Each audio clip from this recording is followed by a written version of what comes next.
Xin chào các bạn đến với Arrival Podcast trên kênh Hotel Việt Nam. Khách mời của chúng ta hôm nay là một vị khách rất đặc biệt và đề tài của hôm nay cũng sẽ rất đặc biệt luôn. Đấy là bạn Hạnh, là giám đốc tài chính và giám đốc hỗ trợ vận hành của tập đoàn BIM. Như mọi người đã biết, BIM là một tập đoàn rất lớn, đa ngành nghề và đặc biệt BIM là thành công trong ngành bất động sản và ngành khách sạn. Chào Hạnh, anh rất cảm ơn em đã dành thời gian cho Arrival Podcast trên kênh Hotel Việt Nam hôm nay. Dạ vâng, cảm ơn anh Khánh. Xin chào anh Khánh, xin chào khán giả của Hotelier Việt Nam Podcast. Ngày hôm nay thì em rất là hân hạnh khi được làm khách mời kế tiếp của chương trình. Hy vọng là trong một vài phút sắp tới thì những cái thông tin mà anh em mình trao đổi với nhau sẽ mang lại cho khán giả của kênh Podcast những cái cách nhìn đa chiều mới về ngành khách sạn. Hotel Việt Nam rất hân hạnh được đồng hành cùng với Tập đoàn Hà Yến. Tập đoàn Hà Yến là tập đoàn chuyên tư vấn cung cấp các giải pháp, là nhà sản xuất, nhà thầu các thiết bị bếp và giặt là công nghiệp.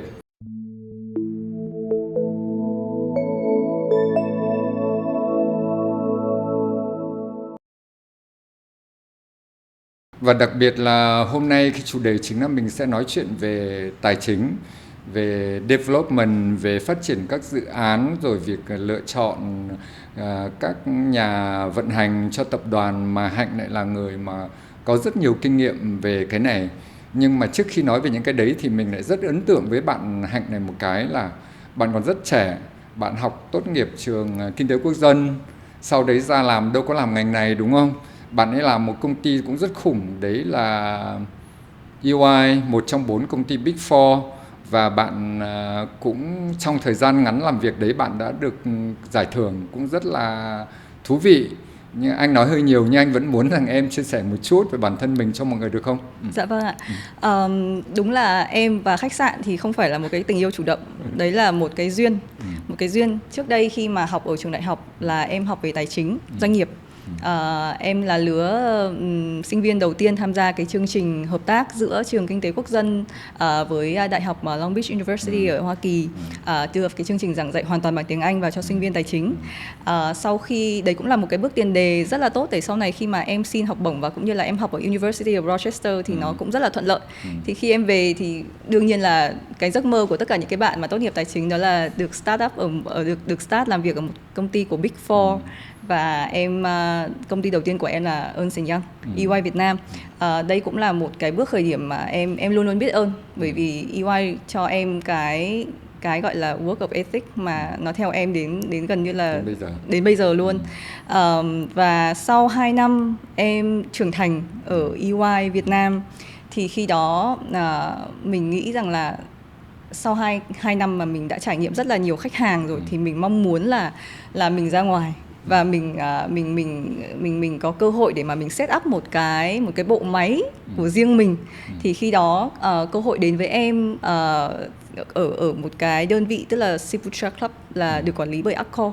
Khi đó thì họ struggle trong cái việc mở cửa câu lạc bộ 1 năm rồi, và khi đó thì họ có thay GM mới và họ cũng muốn thay một cái vị trí finance control để mà start lại từ đầu và build up những cái quy trình để có thể mở cửa được. Thì sau khi mà em join thì em bắt tay vào cái việc là tìm hiểu về nature, tìm hiểu về quy trình, và sau 3 tháng thì Seafood Club mở cửa. Em làm ở đó cũng được gần 1 năm. Sau đó thì vì Seafood Club là thuộc Accor thì nó mang em đến cái cơ hội là được gặp gỡ với các anh chị mà làm trong ngành khách sạn của Accor. Và các anh chị cũng ấn tượng với mình và cũng refer cho mình những cái công việc ở trong ngành khách sạn. Và sau đó 1 năm thì em có cơ hội chuyển sang Intercontinental Hà Nội Westlake với vị trí là ban đầu là kế toán tổng hợp. Đây có thể coi là cái cơ duyên đầu tiên của em với khách sạn và cũng là nơi mà đến bây giờ em vẫn luôn biết ơn, luôn nhớ đến, bởi vì nó như là một cái trường đại học thứ hai mà dạy em về hotelier. Thì ở đây thì đây là một khách sạn mà cái occupancy lúc nào trên 90%, và vì nó luôn bận rộn nên là cái cơ hội để em được va vấp, được trải nghiệm nó rất là nhiều, và nó mang đến cho em cái cơ hội trở thành finance manager sau khoảng độ 1 năm rưỡi. Thì anh nghĩ rằng là cái lúc mà em làm cho Intercontinental Westlake cũng là một trong những property, những khách sạn mà đẳng cấp ở Việt Nam, chất lượng rất tốt. cơ hội rất nhiều, nhưng mà tại vì từ một cái lĩnh vực hoàn toàn khác mà em chuyển sang làm cho khách sạn ấy, làm kế toán tổng hợp, em có những khó khăn gì và những khó khăn đấy là cái gì, và em đã phải khắc phục nó như thế nào, và làm thế nào mà lại lên nhanh thế được làm giám đốc tài chính một cách trong một thời gian rất là ngắn? Thực ra thì cái Intercontinental Westlake có một cái điều đặc biệt là cái thời gian mà em làm EY là em đã từng kiểm toán khách sạn đó rồi. Và em chia sẻ chân thành là khi mà em tiếp nhận công việc đó, em không nghĩ là nó là một công việc khó khăn. Em nghĩ rằng là ok, tôi đã từng làm kiểm toán và cái này nó là piece of cake. Nhưng mà đúng là khi mà em bắt đầu vào cái công việc đó thì em nhận ra là đây là a whole new world, một thế giới rất là mới. Nó không đơn thuần là accounting. Ở khách sạn thì cái nature của khách sạn đó là anh luôn phải phản hồi khách tại thời điểm đó. Nó dẫn đến, nó kéo theo nguyên một cái bộ máy là luôn luôn lúc nào cũng phải sẵn sàng để mà đáp ứng khách, đáp ứng mọi cái nhu cầu của khách trong quá trình nghỉ ngơi. Và tất cả những cái, mặc dù mình ở back office thôi, nhưng mà nếu như mình không phản hồi front office, front of house một cách nhanh chóng thì nó cũng sẽ vẫn ảnh hưởng đến trải nghiệm của khách. Nó sẽ chậm lại. Nên là khi mà nên khi làm ở khách sạn thì em không phải là em chỉ ngồi ở trong văn phòng và em chỉ có làm cái công việc bookkeeper, mà em sẽ phải đi ra ngoài, em quan sát các bạn làm việc, em quan sát cách khách sạn vận hành, em tìm hiểu về cái quy trình ở trong khách sạn. Và ở khách sạn cũng là một cái nơi mà cái internal control ở các tập đoàn á, nó là một cái, nó là một cái structure nó rất là rộng mà mình phải làm quen. Và chính xác là em mất 6 tháng để em thực sự tự tin là bây giờ tôi mới hiểu rằng là đây mới là cái cách mà khách sạn vận hành. Đó. Thì như em có chia sẻ là khó khăn thì thực ra nó chỉ đến từ cái mindset của mình thôi. Mình có dám bước ra front of house, mình có dám bước ra ngoài để mình quan sát các bạn, để mình chào hỏi khách, để mình thực sự trở thành một phần của khách sạn hay không. Và em nghĩ rằng là một phần em có cơ hội phát triển nhanh như vậy cũng là do cái nơi mà em, thứ nhất là sếp của em cũng là một cái chị Hiền, cũng là một người tạo điều kiện cho em rất nhiều. Và thứ hai nữa là bản thân IHG là một tập đoàn mà có cái chương trình development thiết kế cho nhân viên thực sự là rất chuyên nghiệp, rất chuyên nghiệp, rất tốt. Khi em vào phỏng vấn với cả sếp, em nhớ là lúc đó em có hỏi là chị ơi, vào đây thì em có cái cơ hội để training nhiều không? Thì lúc đấy em nhớ là hồi đấy là chị Mai Hoài Hương có nói với em rằng là em training khi nào chán thì thôi. Thì lúc đấy em nghĩ rằng là chị đùa vậy thôi. Thế nhưng mà khi mà em vào thì em thực sự là em shock, bởi vì là tập đoàn có nguyên một cái platform để training bằng cả video, bằng cả book, bằng cả notebook ở trên cái platform đó, và có cả những cái course free, có cả những cái course tính tiền, nhưng mà tức là đúng là anh học cho đến khi nào anh chán thì thôi. Và đấy cũng là cái cơ hội mà em thấy rằng là không phải là cái tập đoàn nào cũng sẽ có được cái đường như vậy. Thì em nghĩ rằng là nó cũng tập hợp nhiều yếu tố cả về con người và cả tập đoàn nữa đã đưa cho em đến những cái cơ hội mà để em có thể phát triển bản thân nhanh được như vậy. Thế nhưng mà tại vì khi mà đang làm cho kế toán tổng hợp đấy, thì em có thể chia sẻ một người chút là cái kế toán tổng hợp mà trong khách sạn nó khác gì với kế toán tổng hợp ở ngoài, hoặc công việc của em hàng ngày sẽ là cái gì trong lúc đầu tiên đấy? Cái kế toán tổng hợp ở trong khách sạn ấy thì honestly chia sẻ thì nó khá là giống với cả kế toán tổng hợp ở các ngành khác, bởi vì kế toán tổng hợp thì nó chỉ thiên về bookkeeper thôi. Nhưng mà câu chuyện ở trong khách sạn là ở IHG mọi người không cho phép bạn đứng yên. Mỗi một năm bạn sẽ phải làm một cái gọi là PDP, Personal Development Plan, và bạn phải có kế hoạch phát triển bản thân mình. Và để phát triển thì bạn sẽ phải expose bản thân mình nhiều hơn, bởi vì anh biết ngành của mình thật ra là cái người ta hay gọi khách sạn là ngành của nụ cười và trái tim. Đúng rồi. Đó. Thì nếu như mà mình mình không thực sự put our heart on it thì mình không thể nào mà có thể serve được. Nếu mà mình serve các bạn ở front of house tốt thì các bạn cũng sẽ serve khách tốt. Nhưng mà anh nói này, em đừng có giận anh nhá. Thường là dân cải tài chính kế toán mà đâu có mấy khi mỉm cười giống em đâu là một. Nhiều khi cũng ghét các bạn kế toán lắm, bởi các bạn ấy cứng nhắc để các bạn giải quyết công việc rất là, nhiều khi mình cảm giác như đang cản trở công việc operation của mình đấy. Tại thường là phần lớn là các nơi mọi người không có cảm tình nhiều lắm với kế toán tài chính đâu. Tại thấy cái gì cũng khó khăn, cái gì phê duyệt cũng khó. Thì em mới nói rằng là cái challenge khi mà từ GA General Accountant mà lên Finance Manager là bạn phải thay đổi cái góc nhìn của bạn. Nếu như mà mình không xuống sảnh, nếu như mà mình không xuống quan sát các bạn front desk, các bạn FB, serve khách thì mình không bao giờ hiểu được cái khó khăn của các bạn khi vận hành để mà mình đưa ra một cái solution mà để hài hòa hai bên. Vì thực sự là bọn em ở khía cạnh tài chính, bọn em có một cái bộ quy tắc quy trình của tập đoàn mà bọn em buộc phải follow. Thế nhưng mà trong vận hành thì anh biết là a thousand issues, có rất nhiều vấn đề mà thực sự không thể nào mình cứng nhắc mình áp dụng những cái quy trình như vậy được. Vậy thì thật ra là cái skill mà để quyết định là khi nào thì tôi có thể break cái rule đó để tôi serve khách và break đến đâu, thì đấy chính là cái skill mà em sẽ phải học khi mà em muốn develop lên vị trí cao hơn, đó là finance manager. Cũng hay. Có nghĩa là các bạn ấy có quy trình, quy chuẩn hoặc nguyên tắc, nhưng các bạn ấy vẫn cứ sẽ linh hoạt hơn trong việc để cho cái vận hành khách sạn nó tốt hơn, phục vụ khách kịp thời hơn, hoặc kể nhân viên cho nó kịp thời hơn, đúng không? Vâng. Nhưng anh nhớ rằng có một câu chuyện Hạnh chia sẻ nói chuyện với anh là em có một ông sếp, đúng không? Ông ấy cũng định hướng cho em rất tốt và ép em phải đi ra ngoài tiếp xúc, đã hình thành lên một cái rất mới cho em trong cái công việc của tài chính và nó hỗ trợ rất tốt cho sau này, có đúng không? Chính xác. Chia sẻ để các bạn ấy theo dõi cái kênh này đi. Mọi người cũng biết rằng là đây, kênh này cũng hy vọng là sau cái buổi này có nhiều các bạn sẽ học tài chính, kế toán này, học được nhiều điều ở đây này, đúng không? Thì đúng là các bạn trẻ thì cũng hay hỏi em rằng là cái bí quyết đi nhanh là gì? Thì em cũng nói rằng là thực ra khi mà các bạn mới ra trường, quan trọng nhất là các bạn chọn đúng thầy. Bởi vì là cái người thầy đầu tiên luôn luôn rất là quan trọng. Khi mà em vào IC Westlake nó giống như là em vào một cái trường đại học thứ hai, dạy vào hotelier, và anh GM ở đó ấy, anh ấy là người trực tiếp phỏng vấn em và anh nói với em rằng là đừng ngồi ở trong văn phòng. Đấy không phải điều mà anh ấy mong muốn ở finance. Bởi vì ở ISG là cái title của Director of Finance nó không dừng lại ở chữ Finance mà nó là Director of Finance and Business Support. Tức là whatever you do thì in the end nó phải đẩy cái performance của cả khách sạn lên, chứ không phải bạn chỉ chăm là hoạt động cho tốt đúng lên, rồi, đúng không? bạn không thể chỉ chăm nghĩ về finance của bạn được. Thì lúc đó anh ấy nói với em rằng là mỗi ngày 30 phút, at least 30 phút phải đi xuống sảnh, phải chào hỏi khách. Thì thực sự lúc đấy em lo lắm, bởi vì em bảo là đây là công việc của các bạn front desk mà thật sự là mình liên quan gì tôi đâu, sao tôi phải chào hỏi khách, đúng không? Thế nhưng mà khi mà mình như kiểu như là mình bước qua cái giới hạn của mình rồi ấy, mình thực sự mình xuống, mình chào hỏi khách, mình quan sát các bạn, thì thực sự là mình cảm thấy rằng là hóa ra là nó phải như vậy. Tại sao cái bước control point nó lại như vậy? Tức là đôi khi nếu như mà mình cứng nhắc mình áp dụng bước control point ấy, thì sẽ gây khó chịu cho rất là nhiều bên.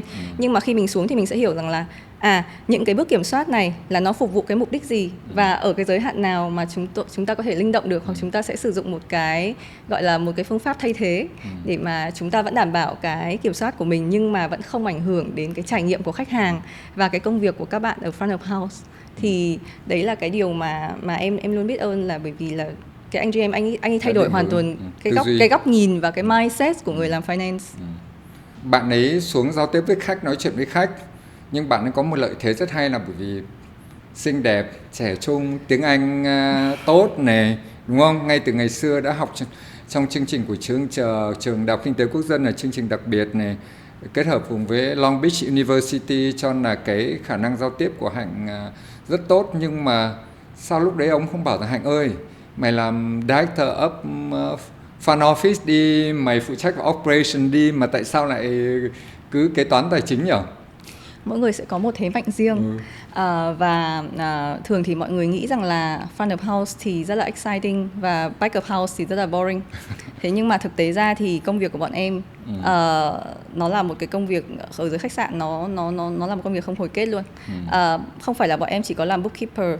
Bọn em hàng ngày cái công việc của bọn em là lắng nghe các bộ phận, lắng nghe nhu cầu của các bộ phận, bởi vì là bọn em giữ tiền. Và khi mà để tăng bất kỳ trải nghiệm gì cho khách thì là các bộ phận sẽ phải tìm đến bọn em và giải trình. Thì thật ra hàng ngày công việc của bọn em là cố gắng để hiểu doanh nghiệp của mình cần gì, cố gắng để hiểu khách sạn của mình cần gì, cố gắng để hiểu làm sao để mà khách sạn nâng cái giá trị của mình lên. Thì nó không dừng lại ở cái việc là bookkeeper. Bọn hàng ngày thật ra chiếm phần lớn thời gian của bọn em là gặp gỡ các trưởng bộ phận, gặp gỡ khách hàng, tìm hiểu nhu cầu, và tư vấn cho GM đưa ra những cái quyết định mà nó có lợi cho khách sạn. Ngoài ra thì anh biết là trong khách sạn ấy, nó không phải là ngày nào mình cứ chạy đều như vậy, sẽ có những cái thời điểm mình có những cái project. Ví dụ em lấy ví dụ như là nếu như một cái outlet của anh làm rất tốt thì GM hoàn toàn sẽ nghĩ đến việc là sẽ mở outlet đó ở đâu đó bên ngoài khách sạn, thì lúc đó tài chính lại phải nhảy vào làm các bài toán về return on investment và tư vấn cho GM xem là cái phương án đó nó có khả thi hay không. Nó đâu đó nó thực sự là nó là business support rất là nhiều, nên là em thấy rằng là mình phù hợp với finance và em cảm thấy yêu cái công việc đấy. Còn vì sao GM không nghĩ rằng là em nên ra ngoài thì em nghĩ rằng là cái này chắc là phải hỏi lại anh GM rồi. Nhưng mà quay lại với công việc là giám đốc tài chính của Intercontinental Westlake, thì em có thể chia sẻ với mọi người công việc hàng ngày của cái người đấy là làm là những cái gì, để mà hình dung ra trong khách sạn thì giám đốc tài chính là sẽ làm cái gì nhỉ? Hoặc cái điểm gì sẽ là quan trọng nhất, hoặc là khuyên mọi người nếu như vị trí này các bạn cần lưu tâm đến cái gì? Một ngày của em thường sẽ bắt đầu bằng cái việc rằng là morning briefing với phòng để sẽ lắng nghe xem là các bạn có cái khó khăn, có cái vướng mắc gì trong công việc ngày hôm qua hay không, để mà mình có thể hỗ trợ. Trước tiên là nội bộ mình trước đã. Sau đó thì là bọn em sẽ chuẩn bị cho một cái cuộc họp morning briefing với các trưởng bộ phận khác. Trong cuộc họp đó thì thường là sẽ nắm toàn bộ những cái thông tin về những cái đoàn khách quan trọng, những cái thay đổi trong khách sạn hoặc là những cái vướng mắc từ các bộ phận khác, để mà mọi người nắm thông tin và đưa ra cái phương hướng xử lý. Buổi chiều thì thông thường sẽ là xử lý những cái vấn đề về sổ sách, xử lý những vấn đề về thuế, những yêu cầu từ chủ đầu tư, và thực sự là khi mà lên Finance Manager rồi á, thì em thấy rằng là chức năng chính của em đó là làm sao mà có thể hỗ trợ các bạn bên dưới làm tốt nhất trong cái công việc của mình. Inspiring, guiding, training, đó thường là cái công việc hàng ngày của em. Ở ISG thì em cũng chia sẻ là có một công việc mà em cực kỳ yêu thích, đó là job chat. Job chat ở đây nghĩa là như thế này. Ở ISG thì mọi người nghĩ rằng là KPI nó là dành cho công việc, nhưng mà personal development plan thì nó lại là một cuộc sống cá nhân, và bạn chỉ có thể hạnh phúc trong công việc của bạn nếu như mà cái cuộc sống cá nhân của bạn cũng hạnh phúc. Tức là phải làm sao để cân bằng được cả hai yếu tố. Thì cái job chat ấy được đẩy ra là để cho em có cơ hội một quý một lần em sẽ nói chuyện với cả từng bạn nhân viên của em, xem là các bạn mong muốn được phát triển như thế nào, hoặc các bạn đang có trong cuộc sống cá nhân của các bạn đang có những cái mục tiêu gì mà cần em hỗ trợ ở chỗ làm để các bạn có điều kiện để hoàn thành cái mục tiêu đó. Thì đấy cũng là cái điều rất là hay, nó gắn kết team và nó cho em cái cơ hội để mà em hiểu được nhân viên của mình hơn, cũng như là hỗ trợ các bạn làm tốt nhất cái công việc của mình. Anh thấy cái này rất thú vị, nhưng mà lại vừa rồi em nói anh cũng thấy một cái rất hay là công việc của em là em support các bạn trong cái team department của mình để làm việc tốt hơn. Thì đúng, đấy là chính là vai trò của người lãnh đạo mà, đúng không? Anh hay nói các bạn rằng lãnh đạo anh không cần mọi người phải làm chi tiết, mà anh cần mọi người là chỉ tay 5 ngón, đúng không? Mọi người phải bao quát công việc, hỗ trợ mọi người để gắn kết cái team đấy, nó sẽ làm việc tốt hơn và có hiệu quả hơn. Rồi kể cả mình nói về chương trình training, đào tạo, mình cũng thấy rằng là ISG có những cái nó cũng rất ưu việt, nó cũng rất hay. Và tại vì có cái chương trình training đấy, bọn em access được vào nhiều thứ học hành nó cũng hay hơn.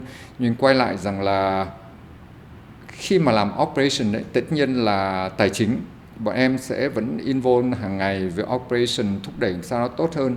Nhưng cũng sẽ có rất nhiều các vấn đề là đau đầu, ví dụ như kiểm soát về doanh thu, tiền bạc. Thì có những trường hợp nào nó xảy ra với bọn em mà bọn em phải xử lý như thế nào, ví dụ như là thâm hụt về tiền nong, về tài chính, cách bọn em kiểm soát như thế nào, doanh thu có bị thất thu không? Chia sẻ đi, các anh chị chủ tư sẽ rất quan tâm đến vấn đề này đấy. Em sẽ chia sẻ một chút về những cái chỉ số tài chính mà thông thường ở trong khách sạn mọi người sẽ quan tâm. Thông thường ở những doanh nghiệp thì mọi người sẽ quan tâm đến net profit, Đúng rồi. Ở trong khách sạn thì khi mà đọc một cái báo cáo tài chính khách sạn thì cái mà mọi người cần nhìn đầu tiên phải là occupancy. Tức là cái tiếng Việt nó gọi là công suất buồng phòng. Công suất buồng phòng. Bởi vì nó sẽ guide tất cả những chỉ số còn lại. Tức là cái occupancy đấy khi mà nó đang ở cái mức gọi là điều kiện bình thường, ví dụ em nói là ví dụ từ 70 đến 90% thì những cái chỉ số sau ấy mình sẽ có những cái benchmark cho nó. Nhưng mà khi mà nó xuống thấp, ví dụ dưới 50%, thậm chí là tụt xuống 30% chẳng hạn, thì những cái chỉ số kia nó không còn make sense nữa, và lúc đấy mình phải nhìn nó theo một cái góc độ khác. Thì thông thường khi mà trong cái điều kiện occupancy nó vẫn đang ổn định thì lúc đó mình sau occupancy mình sẽ thường quan tâm đến những cái chỉ số như là ADR, tức là chỉ số giá phòng bình quân. Với chủ đầu tư thì quan tâm nhiều hơn đến RevPAR, tức là doanh thu chia cho tổng số phòng available chứ không phải là số phòng bán được. Thì cái đấy là thường là cái chỉ số mà các chủ đầu tư quan tâm hơn. Thường là mọi người sẽ jump thẳng đến cái gọi là profit, nhưng mà profit đấy nó không thực sự nói lên quá nhiều, bởi vì là đối với những cái khách sạn mà ở city họ cũng đã có một cái benchmark riêng cho cái GOP percentage đó rồi. Thế nhưng mà khi mà mình đánh giá qua các năm nữa thì làm sao để mình biết rằng là tôi đang đứng yên hay là tôi đang improve so với cái performance của tôi năm trước, thì lại có thêm một cái chỉ số khác mà trong ngành khách sạn em thấy mọi người quan tâm nhiều hơn so với những ngành khác, đó là drop through. Drop through nghĩa là họ sẽ quan tâm xem là với 1 đồng mình tăng lên ở trong doanh thu thì tương ứng với nó là GOP, tức là cái gross operating profit của mình sẽ tăng lên bao nhiêu. Thì trong ngành khách sạn cái chỉ số thông thường là 50%. Tức là nếu mà doanh thu của anh tăng thêm 10 đồng thì profit, cái GOP của anh sẽ phải tăng thêm 5 đồng. Nhưng mà đấy là điều kiện bình thường. Trong những cái điều kiện đặc biệt, ví dụ như là Covid chẳng hạn, thì cái chỉ số này nó sẽ thấp hơn. Đó. Thì đấy là những cái chỉ số mà thông thường khi mình nhìn vào, mình đánh giá chung tổng quan một khách sạn thì sẽ là như vậy. Còn sâu hơn thì mình sẽ đi vào từng cái segment một để mình đánh giá. Ví dụ như là room profit chẳng hạn. Với một khách sạn mà city hotel, business đi, thì cái chỉ số đó thông thường nó sẽ dao động khoảng độ 80%. Nhưng nếu như sản phẩm của anh lại là một sản phẩm luxury, một sản phẩm mà nó đòi hỏi những cái đồ complimentary các thứ nó nhiều hơn, thì cái chỉ số đó nó sẽ giảm xuống. Nó sẽ giảm xuống chỉ còn khoảng 70% thôi, ví dụ như vậy. Hoặc là để đánh giá về F&B thì thường là mọi người sẽ đánh giá về food cost, bed cost. Thì ví dụ cái food cost trong khách sạn chẳng hạn thì mọi người vẫn nói với nhau rằng là đã được 32% chưa. Thật ra cái này đánh giá em nghĩ là nó cũng hơi chủ quan, bởi vì là nó sẽ tùy vào từng cái khu vực nữa. Thế nhưng mà nó cũng sẽ có những cái mà ở trong nghề chỉ số chung thì mình biết rằng là food cost nó sẽ phải rơi vào cái khoảng đó, hoặc là bed cost nó sẽ luôn nằm trong cái khoảng từ 20 đến 22%. Đó. Thì đấy là khi mà mình đánh giá sâu hơn vào từng cái bộ phận ở trong khách sạn. Thường khi làm khách sạn, chủ tư cũng như GM sẽ quan tâm đến một số chỉ số như em đã nói. Nhưng quay lại là ví dụ mọi người quan tâm đến rằng là cái chi phí và lợi nhuận. Quay lại với F&B chẳng hạn, như là bình thường mọi người bảo ok food cost sẽ chiếm khoảng 30 hoặc 32% chẳng hạn. Nhưng ví dụ như khách sạn mà vượt lên đến 40% thì em làm thế nào để em có thể kiểm soát được, hoặc em sẽ control được nó, hoặc em kìm nó lại được, thì em có các công cụ hoặc cách làm như thế nào không? Ở trong ngành F&B nói riêng thì là thông thường mọi người thứ nhất là cái mốc 32 đấy như em nói là đấy là mốc chung, nhưng không có nghĩa là tất cả các khách sạn đều phải follow cái đấy, bởi vì là đối với một số nhà hàng specialty hoặc là những cái nhà hàng mà họ phục vụ buffet quá nhiều thì đôi khi anh biết là khi phục vụ buffet thì mình ăn nhau về số lượng hơn là cái gọi là cái average check, nên là cái food cost nó sẽ không thể đứng ở 32 được, nó sẽ phải vượt lên. Thì mình trước tiên là mình phải nhìn vào cái menu, cái mà mình đang serve khách đã, để mình có cái đánh giá trước về cái chỉ số, xem là thực sự là nó có đang gọi là vượt quá cái chỉ tiêu chung hay cái standard chung hay không. Khi mà mình đã đánh giá được là nó vượt quá rồi thì lúc đó mình sẽ quay lại làm việc với bếp. Ở khách sạn thì executive chef sẽ là cái người chịu trách nhiệm cao nhất về food cost, và ở khách sạn có một cái đặc điểm là bọn em làm daily food cost luôn, tức là tất cả chi phí đồ ăn luôn. Bọn em tất cả những cái đồ đã mua là bọn em cho vào chi phí luôn, bọn em không có để ở trên hàng tồn kho. Do đó nên là bọn em làm được cái báo cáo food cost hàng ngày, và executive chef hiểu được food cost của mình đến đâu hàng ngày, nên khi mà anh ấy nhìn thấy là ví dụ cái budget giao cho anh ấy là 32 mà anh ấy đang lên 35 là anh lập tức anh phải điều chỉnh ngay cái mua sắm, cái order của mình ngày hôm sau rồi. Và khi mà nếu mà anh ấy đã nhìn được như vậy rồi mà đến phút cuối nó vẫn vượt lên như vậy thì chắc chắn là có cái vấn đề về mặt kiểm soát, về wastage, về những cái thất thoát. Thì lúc đấy mình lại phải quay lại, mình dùng những cái gọi là cái recipe, tức là cái định lượng của món ăn để mà mình làm reconcile với cả cái lượng thực phẩm thực tế đã mua ở trong tháng, để có cái đánh giá khách quan là liệu cái recipe của tôi đang bị sai hay là bản thân cái quy trình ở trong bếp của tôi đang có cái vấn đề dẫn đến cái thất thoát đó. Thì đấy là những cái bước mà bọn em sẽ thực hiện. Anh nghĩ nó rất hiệu quả và rất thích là bởi vì mọi người có thể điều chỉnh luôn kịp thời hàng ngày, và đấy là một cái mà cũng giúp công cụ tốt cho bếp trưởng. Và thậm chí nói thật là có nhiều các bạn bếp trưởng, các bạn rất giỏi, rất tài năng, làm rất tốt, nhưng riêng về kiểm soát chưa chắc đã tốt, đúng không? Chính xác. Cho sẽ cần phải bên tài chính guideline business rồi support cùng support cho. Nhưng mà cụ thể bọn em apply như thế nào, bọn em tiến hành nó như thế nào, áp dụng như thế nào một cách chi tiết, cụ thể. Anh nghĩ là cái buổi hôm nay em chia sẻ với các bạn đang theo dõi kênh Hotel Việt Nam, để các bạn cũng rất mong muốn được học hỏi, hoặc như ai biết rồi, đây là một cách để mình chia sẻ kinh nghiệm với nhau cho tốt hơn. Vâng. Trước tiên là từ cái việc order đi, từ cái việc order hàng á, là từng cái PR các bạn cần phải tách ra cho từng ngày, chứ không có cái chuyện là order group. Sau khi mà các bạn lên những cái PR đó rồi á, thì toàn bộ những cái hàng mà bọn em nhận ngày hôm sau đó là lập tức là bọn em sẽ cho vào chi phí luôn. Chứ bọn em sẽ không để lại trên hàng tồn kho. Và cái food cost đó sẽ được xác định bằng cách là mình lấy toàn bộ những cái chi phí mà mình đã mua, mình chia cho cái doanh thu của cái ngày hôm đấy mình bán. Thì cái này nó sẽ là cái challenge dành cho các bếp trưởng. Bởi vì sao? Bởi vì là với những cái nhà hàng mà a la carte không có buffet ấy, thì đây là một cái thử thách rất lớn. Bởi vì là F&B nó không giống như phòng là anh đặt, có khi anh đặt trước cả tuần, anh đặt trước cả tháng. Nhưng mà F&B hoàn toàn có thể là last minute, anh sẽ đến, khách hàng mới tới. Chính xác. Và bếp sẽ cần phải định lượng trước xem là ngày hôm nay sẽ có, liệu mình sẽ có bao nhiêu khách để mà order nó không vượt quá cái đó. Thực ra thì bọn em cũng luôn hỗ trợ bếp bằng cách rằng là nếu mà thực sự có một cái last minute banquet thì bọn em sẽ order thêm hàng cho khách, cho bếp trong food mode. Thế nhưng mà thông thường thì bếp trưởng vẫn phải là cái người điều phối.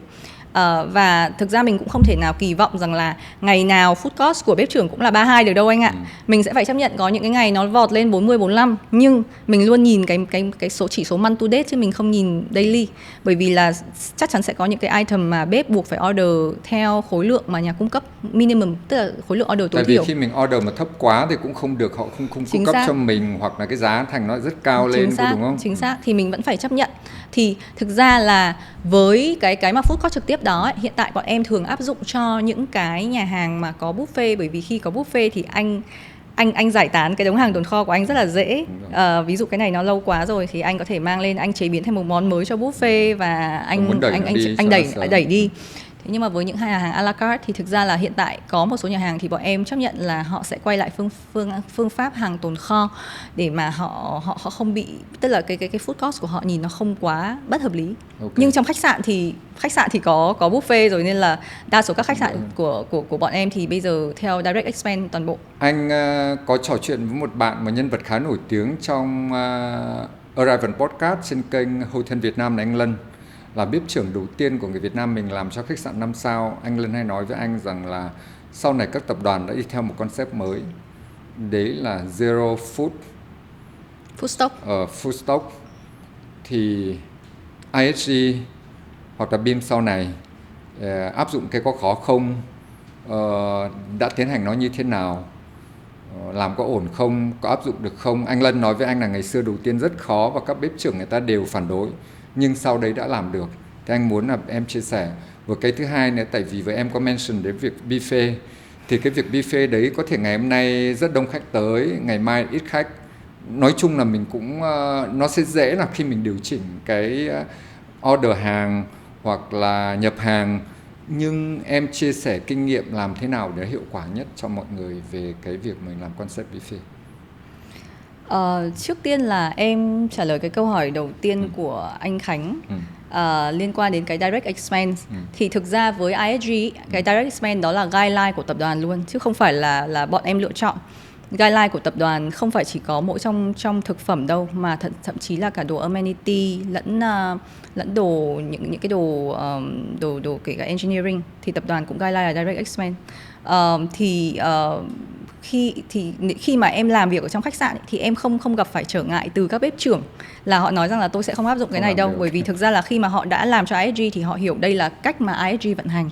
Và buffet ở trong khách sạn thì thực sự là nó cũng phụ thuộc rất nhiều vào cái occupancy của phòng.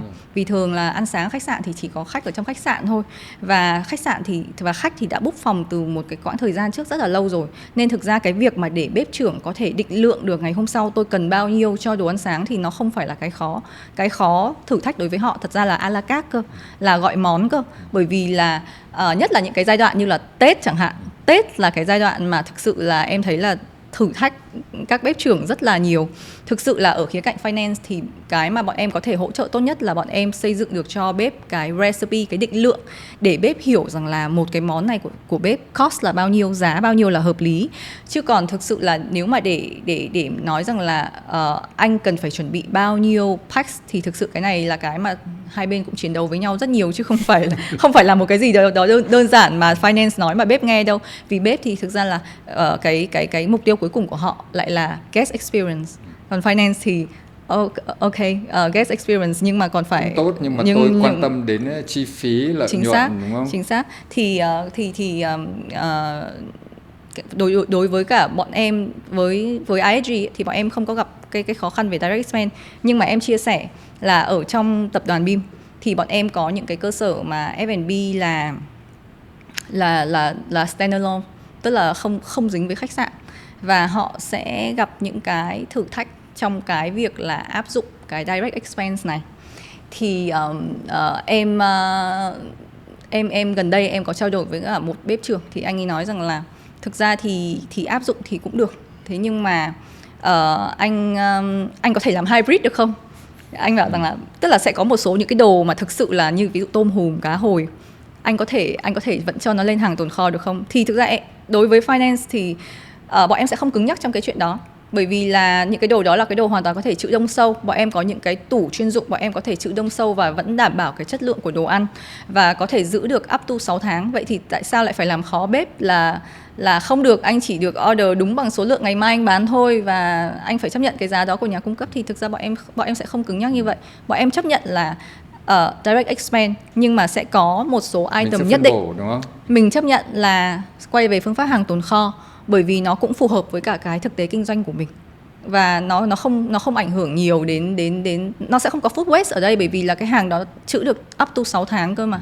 Thì như em nói đấy, là mình cũng phải nhìn vào vận hành để mà mình tạo những cái cơ hội linh hoạt hỗ trợ hỗ trợ mọi người, chứ cũng không thể nào mà lúc nào cũng bảo là không được, tập đoàn nói là direct thì không phải là như vậy. Nghĩa là bạn giám đốc tài chính này cũng dễ thương đây. Anh vẫn hỏi tiếp về cái này, về nhân sự. Anh đã nói rất nhiều với các bạn GM của bên anh, nhưng nhiều khi các bạn khó chấp nhận. Đấy là mong rằng các bạn nghe đây, và kể cả bạn Trang là GM của Ben Maison Parosen Đà Nẵng nghe các bạn ấy chia sẻ. Bởi vì anh nói rằng là nhiều tập đoàn đã áp dụng, kể cả mọi người kiểm tra và adjust lượng nhân viên đi làm phụ thuộc vào công suất buồng phòng, phụ thuộc tình kinh doanh theo từng ngày, bố trí lịch đi làm, có đúng không? Và bọn em đã áp dụng như thế nào? Anh đang hỏi cho một cái dạng bình thường hay anh đang hỏi cho những cái dạng khó khăn như là Covid? Anh không nói Covid đâu, anh nói bây giờ đấy. Tại vì là có nhiều các tập đoàn đều nói với anh là anh Khánh ơi, bọn em bây giờ thậm chí nhân sự bọn em kiểm soát là bố trí lịch làm theo hàng ngày đấy. Ví dụ hôm nay mà đông khách thì sẽ đông nhân viên tới, sẽ bố trí trước, còn đâu không có đông khách là giảm nhân viên theo hàng ngày luôn, điều chỉnh. Liên quan đến cũng direct cost, rồi cũng liên quan đến cái việc mà kiểm soát chi phí. Tại chi phí trong khách sạn không phải chỉ F&B hoặc là tiêu dùng năng lượng rồi điện, rồi nguồn nhân lực cũng là một cái nguồn chi phí rất là lớn mà, đúng không? Chính xác ạ. Thông thường ở trong các khách sạn thì cái chi phí nhân sự nó sẽ là cái chi phí gần như là lớn, tức là bỏ qua food cost đi, thì đây có lẽ là the next one. Thông thường nó sẽ chiếm khoảng độ từ 30 đến tận 35% total revenue. Để kiểm soát được cái nhân sự trong khách sạn ấy, thì đây là một cái bài toán khá là khó. Nó không phải chỉ đối với finance mà nó đối với cả nhân sự nữa, bộ phận nhân sự, giám đốc nhân sự của khách sạn. Nó không đơn giản là ngày hôm nay tôi cần anh, tôi gọi anh, ngày mai tôi không cần anh ở nhà và tôi tính theo công anh đi làm. Không phải như vậy, vì như em nói đấy, đây là một cái ngành dịch vụ đến từ trái tim và nụ cười. Nếu như mà anh không làm cho họ cười và anh không làm cho... Em nói thế là anh phải cười luôn, không sợ là mọi người bảo ông này nói một suốt ngày mọi người kêu mình là ông này chẳng cười gì cả. Anh phải làm cho nhân viên của anh hạnh phúc thì nhân viên của anh mới có thể làm cho khách hạnh phúc được. Nên là thực ra với riêng về nhân sự thì thông thường bọn em sẽ dựa vào bọn em sẽ nhìn vào cái đường dài. Đây bọn em sẽ xác định đây là một cái fixed cost của năm, không phải là fixed cost của long term nhưng mà là của năm. Tức là cái budget, anh phải đạt được chỉ tiêu cái đấy. budget đầu năm là cái sales, cái bộ phận kinh doanh đã phải đưa ra một cái forecast tương đối là chính xác về occupancy, về cái bức tranh kinh doanh của năm tới rồi, và mình sẽ xây dựng cái manning nhân sự của mình phù hợp với cả cái bức tranh kinh doanh đấy.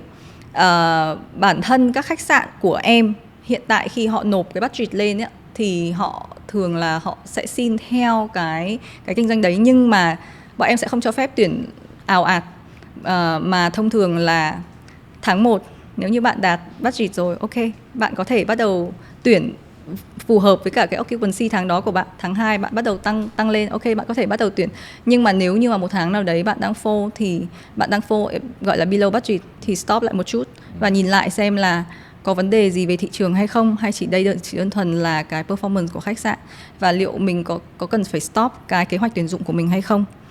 Chứ còn thực sự là để nói rằng là tôi cảm thấy là khách sạn của tôi đang doanh thu không tốt nên là tôi quyết định là tôi giảm bớt nhân viên, thì thực sự là đấy không phải là cái cách làm ở trong ngành này. Vì như em nói là trong cái ngành này mình bị sức ép là nhân viên của mình họ phải ở trong một cái, họ phải cảm thấy là an tâm khi đi làm, họ phải cảm thấy happy, thì lúc đó mới có thể mang lại cái trải nghiệm tuyệt vời cho khách được. Và em luôn tin rằng là khi mà nhân viên happy thì khách sẽ happy, và đấy chính là cái chìa khóa để dẫn đến more revenue cho khách sạn. Anh đồng ý 100% luôn. Nhưng anh muốn nói rằng là nhiều khi mọi người cũng như cái mà mọi người đang điều chỉnh daily food cost hoặc là stock, để mọi người cũng muốn để điều chỉnh cho nó ổn hơn, nó tốt hơn. Nhưng cái vấn đề quan trọng nhất là mọi người base trên cái ngân sách, budget. Nhưng bây giờ lại nói đến ngân sách, kế hoạch cũng là một đề tài rất hay. Cách bọn em xây dựng ngân sách như thế nào, cách bọn em đã present, submit cho chủ đầu tư để được phê duyệt. Tại vì thường anh thấy có những cuộc họp nó rất căng thẳng về cái việc mà mình trình budget đấy, tranh luận nhau để đồng ý hay không đồng ý. Thì những cái trải nghiệm của em về cái này như nào khi đang làm cho IHG? Khi mà em làm cho IHG, I'm not alone. Em không xây dựng budget một mình. Có một cái điểm mà sau này khi mà em phỏng vấn các bạn DOF của các khách sạn bên dưới, em luôn hỏi các bạn rằng là các bạn xây budget như thế nào? Các bạn có họp riêng với cả các trưởng bộ phận không? Có involve trưởng bộ phận không? Và bạn nào mà nói là không involve là bọn em đánh trượt luôn. Bởi vì sao ạ? Đây là một tập thể, anh không thể nào bằng ý chí chủ quan của anh vì cái budget của anh mà anh cắt đi những cái cần cho hoạt động của họ để họ đảm bảo cái experience của khách được. Do đó nên là cái việc xây dựng budget không phải là gánh nặng của riêng một mình nhân sự, không phải là cái việc của riêng một mình finance, mà là của tất cả các trưởng bộ phận. Các trưởng bộ phận cần phải đọc được cái P&L của bộ phận mình để hiểu rằng là mình đang đứng ở đâu, và cái số lượng nhân viên này của mình nó có phù hợp với cả cái revenue mà mọi người đang commit với cả chủ đầu tư, commit với cả GM hay không. Thì từ đấy mọi người sẽ xây. Tất nhiên là khách sạn là cái ngành hoạt động 24/7 thì sẽ có cái gọi là base manning mà mình không thể nào mình cắt được, bởi vì là kiểu gì thì vẫn phải giữ, không thể không, nhưng mà luôn sẽ có một cái số lượng gọi là variable theo ví dụ trong F&B đi thì là theo cái forecast cover, number of cover, thì cái đó sẽ là thật ra là nó sẽ là do trưởng bộ phận defense với cả bọn em trước. Sau đó thì bọn em sẽ tiếp tục defense với cả owner. Còn đương nhiên là trách nhiệm của bọn em là phải làm sao đảm bảo rằng là cái số lượng người mà cái manning mà bọn em bảo vệ là nó phải phù hợp với cả cái doanh thu mà bọn em commit với chủ đầu tư. Chứ không thể nào mà tôi cứ đòi là tôi phải full manning nhưng mà cuối cùng là cái doanh thu của tôi nó lại không đạt được như vậy. Nhờ em chia sẻ, tại có bạn Hiệp đang ngồi ở đây, bọn anh sắp sửa làm budget để submit với chủ đầu tư. Kinh nghiệm làm thế nào để budget trôi đi nhanh nhất và chủ đầu tư đồng ý nhanh nhất? Để convince được chủ đầu tư thì trước tiên cái bức tranh kinh doanh anh đưa ra ấy, nó phải reliable. Bởi vì tất cả mọi thứ nó sẽ phải đi từ top line, từ doanh thu trước, từ doanh thu thì chi phí nó sẽ chạy theo sau. Nên là trước tiên anh phải đưa ra một cái bức tranh reliable đã. Rất là nhiều khách sạn khi mà present lại có vẻ như là lại đang đưa ra một cái bức tranh nó quá chung chung về economy mà lại không đưa ra cái bức tranh về đúng cái địa điểm. Ví dụ như là khách sạn của anh ở Hạ Long đi, thì anh phải nói về tình hình ở Hạ Long, anh phải nói về các tệp khách, các đường bay, tất cả mọi thứ ở Hạ Long, chứ không phải là anh nói về chung chung cả Việt Nam. Bởi vì là rõ ràng là Hạ Long hoặc là so với Đà Nẵng nó phải khác nhau chứ không thể nào nó giống nhau được. Thì thông thường là bọn em sẽ làm rất kỹ về cái bức tranh đó để convince chủ đầu tư rằng là cái revenue của chúng tôi commit là đạt được. Thì từ đó thuyết phục cái expense đi theo sau nó sẽ rất dễ. Tức là mình phải đánh từ top line, mình phải đánh từ cái top line trước, chứ còn không bao giờ bọn em đi bảo vệ cái chi phí mà bọn em bỏ quên đi cái top line cả. Đó thì thực ra là với trước đây khi em ở dưới khách sạn cũng vậy thôi, khi mà bọn em xây dựng cái presentation cho budget, bọn em phải đến 80% cái presentation đó nó dành cho top line, nó dành cho market analysis, nó dành cho competition analysis, nó dành cho SWOT analysis, nó dành cho marketing strategies. Sau đó thì mới là cái chi phí. Và khi mà chủ đầu tư đã được thuyết phục bởi cái việc rằng là cái bức tranh nó là như thế này, cái khả năng của khách sạn là như thế này, và cái doanh thu này là commit được, thì lúc đó cái chi phí của bọn em chạy theo nó sẽ rất là đơn giản để mà convince. Còn đương nhiên là bây giờ khi mà em ở vị trí của chủ đầu tư rồi thì bọn em sẽ còn phải break down những cái chi phí đó để xem là nó có hợp lý hay chưa, nó đã take, nó đã hiệu quả hay chưa thì đúng hơn, nó hiệu quả hay chưa. Nhưng về cơ bản thì nó sẽ phải đi từ top line. Basic như thế. Chính xác. Trong khi nói chuyện với em, anh đang mỉm cười, biết tại sao không? Vì anh thấy rằng em này với bạn Đức và bạn Hà là giám đốc doanh thu đều rất giống nhau về cái đấy. Nhưng anh cười lại không phải vì cái đấy nữa, mà anh còn cười là bởi vì chị Thủy là GM của trước kia là Mercure, bây giờ là GM của Fraser Suite, cũng của tập đoàn BIM, cũng đều nói giống y như em, mặc dù mọi người không trao đổi với nhau, tại mọi người đã làm với nhau rồi. Tại khi anh nói chuyện với chị Thủy về present budget như thế nào, làm có khó khăn lắm không, thì chị Thủy cũng đều nói rằng là mọi cái đều phải thực tế và đưa ra con số nó phải khá thuyết phục và chuẩn chỉnh. Anh dẫn dắt câu chuyện này nữa là bởi vì bạn này đã có một thời gian làm ở giám đốc tài chính của khách sạn Mercure Hà Nội do tập đoàn Accor quản lý, và làm việc với chị Thủy cũng là một nhân vật mà rất khủng, đúng không? Là người phụ nữ Việt Nam đầu tiên làm GM của khách sạn do tập đoàn Accor quản lý. Thế thì em chia sẻ là trong cái thời gian em làm Mercure đấy, em có những khó khăn gì không? Em thấy cái gì thú vị ở đấy? Cái gì em có thể chia sẻ với một người mà nó có hữu ích trong công việc của mình? Và đặc biệt làm với chị Thủy là người rất cá tính, làm sao mà em có thể làm được với chị Thủy, hai người đều cá tính như thế, đúng không? Thực ra thì Mercure là một cái khách sạn của tập đoàn Accor, và đấy là một khách sạn không phải là size quá lớn. Mercure có khoảng 100 phòng. Do đó nên là mà khi mà em đến ý, thì cái challenge lớn nhất của em, không hiểu tại sao em rất hay gặp challenge về mặt nhân sự. Tức là khi em đến thì cái bộ máy cũ cái bộ máy cũ là thứ nhất là nó rất là ít người, nó không nhiều, nó không chuyên môn hóa như là ở ICV Westlake, ở Intercom Westlake, mà một bạn sẽ phải cover một lúc 2-3 cái mảng việc. Ví dụ như là cái bạn làm AP thì bạn lại còn phải kiêm thêm cả cost nữa, hoặc là bạn làm income thì bạn lại còn phải kiêm thêm cả AR nữa. Thế mà còn có một bạn lúc đấy là chuẩn bị nghỉ sinh nữa. Và cuối cùng là em phải bắt tay vào, em tuyển trainee, và phải tập trung train cái em đó làm sao để mà em fill được the slot. Cái khó khăn thứ hai á, là vì là cái quy mô nhỏ như vậy, thế đâm ra là mình sẽ không có những cái người, ví dụ như là ở khách sạn lớn là Director Finance, ở dưới có Finance Manager, có GA hỗ trợ rất là nhiều. Ở đây thì chỉ có mình thôi, ở dưới là hoàn toàn là các bạn nhân viên, thì là mình cũng phải sắp xếp bố trí công việc làm sao mà các bạn vẫn hoàn thành được công việc của các bạn ý, nhưng các bạn vẫn phải có cái room để develop, và mình sẽ là cái người trực tiếp training cho các bạn ý. Nhìn chung là ở khách sạn nhỏ thì cái challenge lớn nhất chính là time management, làm sao mà để mình hoàn thành công việc nhưng mình vẫn phải đảm bảo cái people development ở trong phòng của mình. Thì đấy là cái mà em thấy là nó khác với cả những cái khách sạn lớn, chứ còn về cơ bản thì cái công việc nó cũng trong khách sạn thì nó cũng sẽ xem thôi. Chị Thủy thì thực ra là chị Thủy là mẫu người driver. Hôm nay mình không thì mình cứ nói xấu chị Thủy đi. Mấy khi tại con người đều có quá nhiều điểm tốt thì hôm nay mình nói xấu. Chị Thủy là thuộc nhóm người driving. Nhóm người driving thì đặc trưng là rất là quyết đoán. Nhược điểm là khả năng lắng nghe không được tốt lắm. Nói vậy thôi, thực ra thì không phải là khả năng lắng nghe không tốt, mà là họ sẽ yêu cầu là khi mình trình bày một vấn đề ấy, nó phải straight to the point, không lòng vòng. Muốn gì, solution ra sao. Tức là khi mình nói chuyện với người đó là mình phải có solution rồi, chứ không có chuyện là theo chị thì em phải làm như thế nào. No.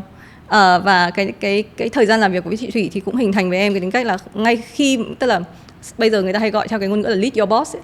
Tức là khi mà mình trình bày một vấn đề với cả cấp trên thì mình đưa luôn ra 3 option. Mình phải suy nghĩ luôn về cái solution và mình đưa luôn ra 3 option, chứ không bao giờ mình đẩy cái quả bóng đấy lại cho sếp của mình cả.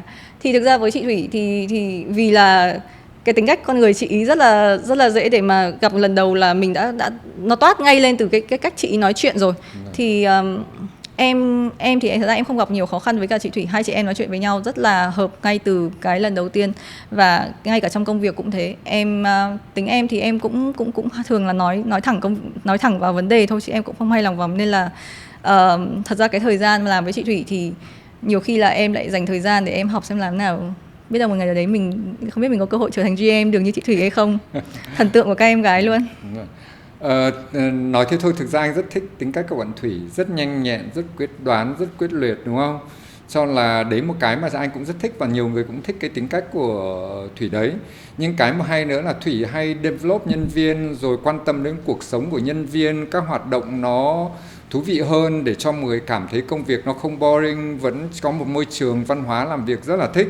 Thì cái mà được của Thủy chính là cái điều đấy nữa, và cũng chính là của em. Tại vừa em cũng nói đến việc phát triển rồi develop cá nhân, con người, cuộc sống cân bằng, thì đấy là điều rất thú vị. Bây giờ mình sẽ quay sang một cái mới, nhưng cho hỏi trước đã, không anh quên mất, đang làm IG Intercontinental Westlake, to thế, xịn sò thế, đẹp thế, bên hồ thế, lại chuyển sang Mercure nhỏ hơn, đúng không? Lý do gì? Hay là chị Thủy lôi sang à? Thực ra thì cái thời điểm mà em làm ở Intercontinental Westlake là cái thời điểm mà em có cơ hội được phát triển rất là nhiều. Thì cũng giống như là cái này thì hơi giống chị Thủy một chút nha, là khi mà mình ngồi ở một vị trí thì mình sẽ nghĩ là ok, what's next? What's next? Thì cái thời điểm mà em làm ở Intercontinental Westlake là lúc đấy là em làm Finance Manager. Và em ngay khi mà một người bạn refer em công việc ở Mercure trở thành Director Finance, thì em bảo là ok, fine. Why not? Đúng với cả development plan rồi. Nên là thật ra cái quyết định sang Mercure thì thực ra nó khá là nhanh, và nó không, thật ra đấy là một trong những cái quyết định mà em không phải suy nghĩ quá nhiều, bởi vì là đó là cái cơ hội room to grow của mình. Nên là còn thực sự là cái size khác nhau ấy, thì nó cũng sẽ mang lại cho mình những cái trải nghiệm đa dạng hơn. Chưa kể là thật ra Accor cũng là một cái tập đoàn cũng rất là lớn, mà em cũng có cái sự tìm hiểu, cũng có muốn có cái sự so sánh, chứ nếu không mình ở chỉ ở ISG thì biết đâu mình lại hơi gọi là không có cái cách nhìn đa chiều. Thì mình bảo là mình cũng muốn sang tập đoàn khác để mình xem là tập đoàn khác người ta chạy theo cách như thế nào, có gì hay để mình học hỏi thêm và mình hoàn thiện mình hơn. Thì em thấy là cái cơ hội nó đến nó vừa phải, nó vừa đúng lúc, nên là em nắm bắt lấy cơ hội vậy thôi. Anh hỏi em như thế thực ra là cũng để muốn nói mọi người rằng là các bạn hãy luôn luôn biết chốt lấy cơ hội, và các bạn luôn luôn open cho mình có những cái mà nó tốt hơn. Tại sao không? Sao mình cứ phải giữ mãi một cái vị trí đấy? Tất nhiên mọi người ở vị trí đấy làm lâu năm cũng là điều tốt, nhưng nếu có cơ hội để trải nghiệm nhiều trải nghiệm khác nhau, open tốt hơn, đúng, mình mở ra, mình thoáng cái tư duy của mình tốt, và rõ ràng là cái sự nghiệp của em, công việc nó tốt hơn, đúng không?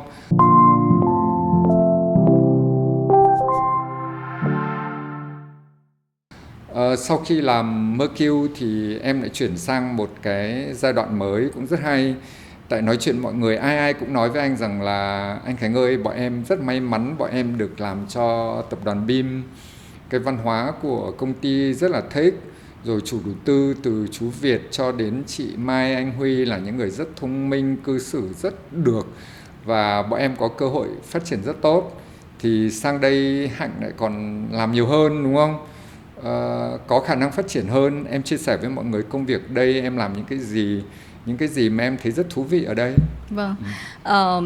BIM là một cái sự lựa chọn mà đến bây giờ khi mà nghĩ lại thì em vẫn cảm thấy rất là tự hào khi mà em trở thành một phần của BIM Group. Cái thời điểm khi mà em đang làm Mercure thì lúc đấy cũng là được gần 2 năm rồi. Em lại biết được hỏi bản thân em là what's next. Thì khi đó em có lang thang ở trên Vietnam Work và em nhìn thấy cái tuyển dụng của BIM Hospitality, thì thực sự lúc đầu em không ấn tượng lắm đâu. Bởi vì là em bảo là ôi, nếu mà làm owner thì chắc là lại giống như là những cái nơi trước đây mình làm là các chị giữ cái dấu đỏ đó. Tức là tất cả payment là qua các chị này, các chị double check lại lần nữa rồi các chị đóng dấu vậy thôi, rồi là các chị điều phối những cái nguồn ngân sách để mà khách sạn có thể hoạt động vậy thôi. Thì mình thấy rằng công việc nó khá là boring. Thì thực ra lúc mà em nhìn thấy là em không có ấn tượng gì đâu. Thế sau đó thì một người bạn khác lại approach em và nói rằng là ê, có cái này hay này, làm đi. Thì em bảo là tại sao tự nhiên lại kiểu như là mình đã bỏ qua nó rồi, xong tự nhiên có một ai đấy lại gọi mình. Sau đấy thì cái chị em nhớ là cái chị tuyển dụng ngày đấy của BIM, chị Hà, có liên hệ với em. Thì lúc đó em mới thực sự lúc đấy em mới bắt đầu tìm hiểu. Em mới bắt đầu tìm hiểu về tập đoàn, và em thực sự lúc đấy em rất là bất ngờ, bởi vì lúc đó khi mà mình biết rằng là đây không phải chỉ đơn thuần là một tập đoàn bất động sản, mà còn có cả năng lượng tái tạo, còn có cả nông nghiệp, và hai cái lĩnh vực đấy là đều đang là ở top 2 của Việt Nam. Thì lúc đó là mình bảo là giống như là ở trong thời trang nó có người ta gọi là quiet luxury ấy, thì tập đoàn mình như kiểu quiet success ấy. Và mình bảo là wow, tập đoàn thực sự là rất là impressive. Và lúc đấy là em có đến em nhận lời em phỏng vấn với cả Head of Hospitality lúc đó, và cũng là sếp hiện tại của em là sếp Adam Bradley.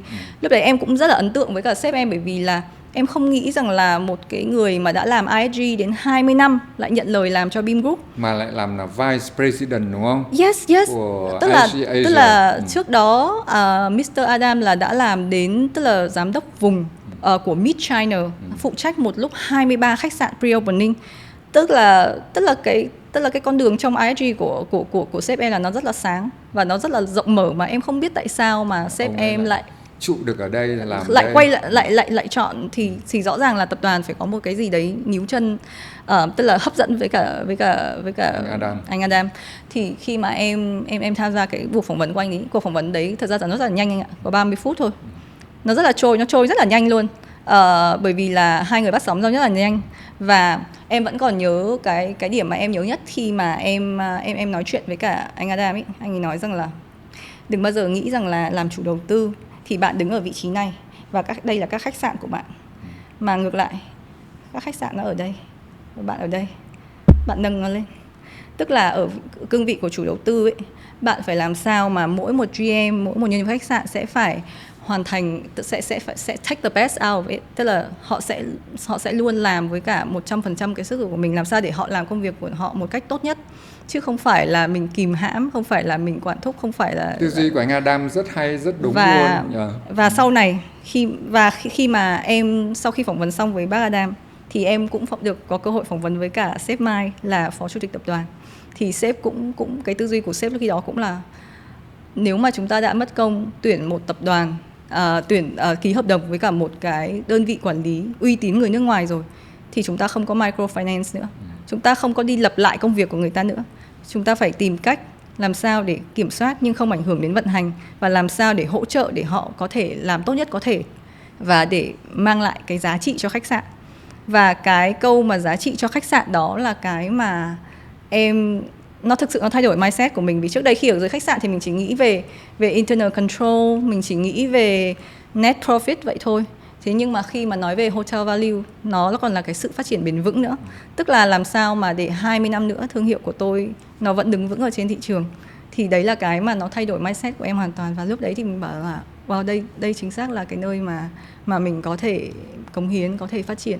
Và đấy là lý do mà em chuyển sang BEAM. Mình nói chuyện rông dài một chút.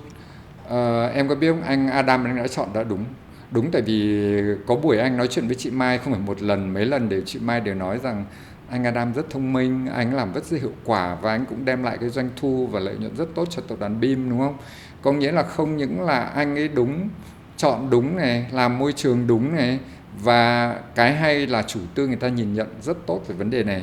Nhưng mà thỉnh thoảng anh buôn với em, anh nói với em rằng là em có một cái cách diễn đạt, cách nói chuyện của em cũng rất giống chị Mai luôn, và anh thích là cái tư duy của em. Xong em nói với anh rằng là em là fan của chị Mai, đúng không? Mà đúng thật, nhưng cái anh thích cái tư duy đấy của mọi người đấy muốn cho khách sạn thành công hơn, muốn đẩy khách sạn nó lên chứ không phải là mình gây khó dễ cho họ. Thì cái may mắn là bọn em là on the same page trong một cái team đấy, từ anh Adam tư duy, đúng không, cũng giống như tư duy chủ tư, và bọn em cũng theo một cái tư duy đấy. Đấy cũng là một cái mà là cái điều mà rất là tốt và thành công của BEAM. Thì quay lại là BEAM, em đang thành công, và em cái công việc nó thú vị hơn, bởi vì em có nhiều challenge hơn, nhiều cái trải nghiệm hơn và nhiều cũng thách thức hơn. Thì mình sẽ chia sẻ từng công việc một ở BEAM. Nếu mà chia sẻ công việc ở BEAM thì chắc là em không biết là em nên chia sẻ đến bao giờ. Tại vì nhưng mà những cái ý chính thôi. Không phải bởi vì sao? Bởi vì BEAM là một cái đơn vị mà không ngừng phát triển. Khi mà em đến BEAM thì lúc đó là nói riêng về khách sạn nha, thì lúc đấy là BEAM có Hạ Long Plaza này, có Fraser Suite Hà Nội, có Intercontinental Phú Quốc, Long Beach, và có Crown Plaza Vientiane Thiên. Sau 2 năm em làm thì có thêm tận 3 con nữa. Sailing Club Signature Resort, Region Phú Quốc, Citadine Marina Hạ Long. Đến năm nay, sau 4 năm, bọn em đang có thêm Holiday Inn Vientiane Thiên. Và sắp tới, đầu năm tới sẽ là Intercon Hạ Long. Và có thể đến cuối năm sẽ là Park Hyatt Phú Quốc. Thì thực sự là với cái số lượng project... Không phải đâu, chị Mai nói với anh luôn là anh Khánh ơi, sang năm BEAM sẽ khai trương 2 property rất quan trọng, đấy là Intercontinental Hạ Long Bay và Park Hyatt Phú Quốc, đúng không? Cho là chắc là cũng là áp lực lớn cho em này, cho bạn Hà, cho bạn Đức và đặc biệt cho anh Adam, đúng không? Đúng rồi ạ. Thì ở BEAM lúc đầu khi mà em nhận cái công việc này thì em vẫn nhớ rằng là anh Adam anh có đưa cho em một cái gọi là job description. Và anh bảo là đọc kỹ đi.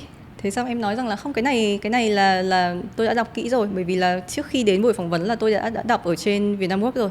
Anh bảo ok. Thế thì nhớ một cái điều ấy là job description của bạn sẽ thay đổi every 3 months. Dã man như con ngan. Và sự thật nó đúng là như vậy. Lúc đến thì mình chỉ nghĩ rằng là ok, mình sẽ kiểm soát các khách sạn về mảng tài chính, mình sẽ kiểm soát các chỉ số, mình sẽ đưa ra những cảnh báo và để đảm bảo là khách sạn go on the right track. Và mình cũng là cái cầu nối giữa khách sạn và tập đoàn. Vì anh biết rằng là cái nature của cái hợp đồng quản lý là nó có rất là nhiều những cái agency, những cái interest of conflict, thì mình sẽ bằng cái nỗ lực của mình giảm thiểu những cái đó, làm sao mà để cho cái sự hợp tác giữa hai bên nó được trơn tru. Thì khi mà mình nhận công việc thì mình nghĩ rằng là nó là như vậy.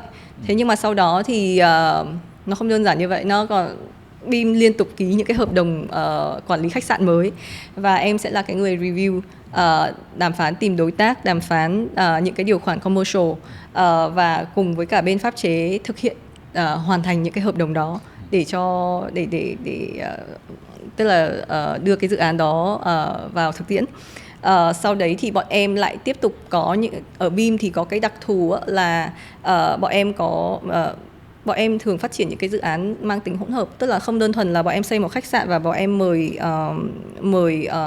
bên vận hành đến và chỉ có hai stakeholder vậy thôi, mà thông thường bọn em sẽ phát triển là bọn em sẽ có cái khối của riêng Beam và cũng sẽ có một cái phần những cái villa hoặc là những cái sky villa bọn em sẽ bán cho những cái chủ sở hữu, các chủ sở hữu khác bên ngoài. Sau đấy thì bọn em sẽ ký với họ một cái hợp đồng hợp tác cho thuê để bọn em đưa lại những cái phòng đó quay lại hotel inventory và bọn em vận hành và bọn em chia sẻ lợi nhuận. Thì là bộ phận em cũng sẽ là cái bộ phận mà sẽ phải đưa ra những cái gọi là quy trình làm sao mà để cái sự phối hợp giữa các bên nó được trơn tru, và cũng như là đảm bảo cái quyền lợi của các chủ sở hữu trên những cái hợp đồng hợp tác cho thuê đó. Ngoài ra thì ở Beam thì có rất là nhiều những cái dự án mà do Beam tự quản lý, tự vận hành, như là nhà hàng Zpizza, Chicken Society, nhà hàng Mizumi, Hạ Long Plaza, khách sạn Hạ Long Plaza, Serena Cruise, thì đó cũng là những cái đơn vị mà bọn em sẽ phải tham gia trực tiếp quản lý. Và với những cái dự án mới ở Thanh Xuân, ở Phú Quốc, ở Hạ Long, thì cũng sẽ có những cái tổ hợp F&B, thì Đức cũng sẽ phải tham gia và develop nó. Nhìn chung là những cái dự án ở đến với bọn em thì nó liên tục và cứ hết dự án này lại đến dự án kia, thì cũng là một cái trải nghiệm mà em nghĩ là cũng khó mà có thể tìm được ở những nơi khác. Đúng rồi, nhưng anh muốn chia sẻ sâu về việc phát triển các dự án chẳng hạn, để cho mọi người nghe về cái này.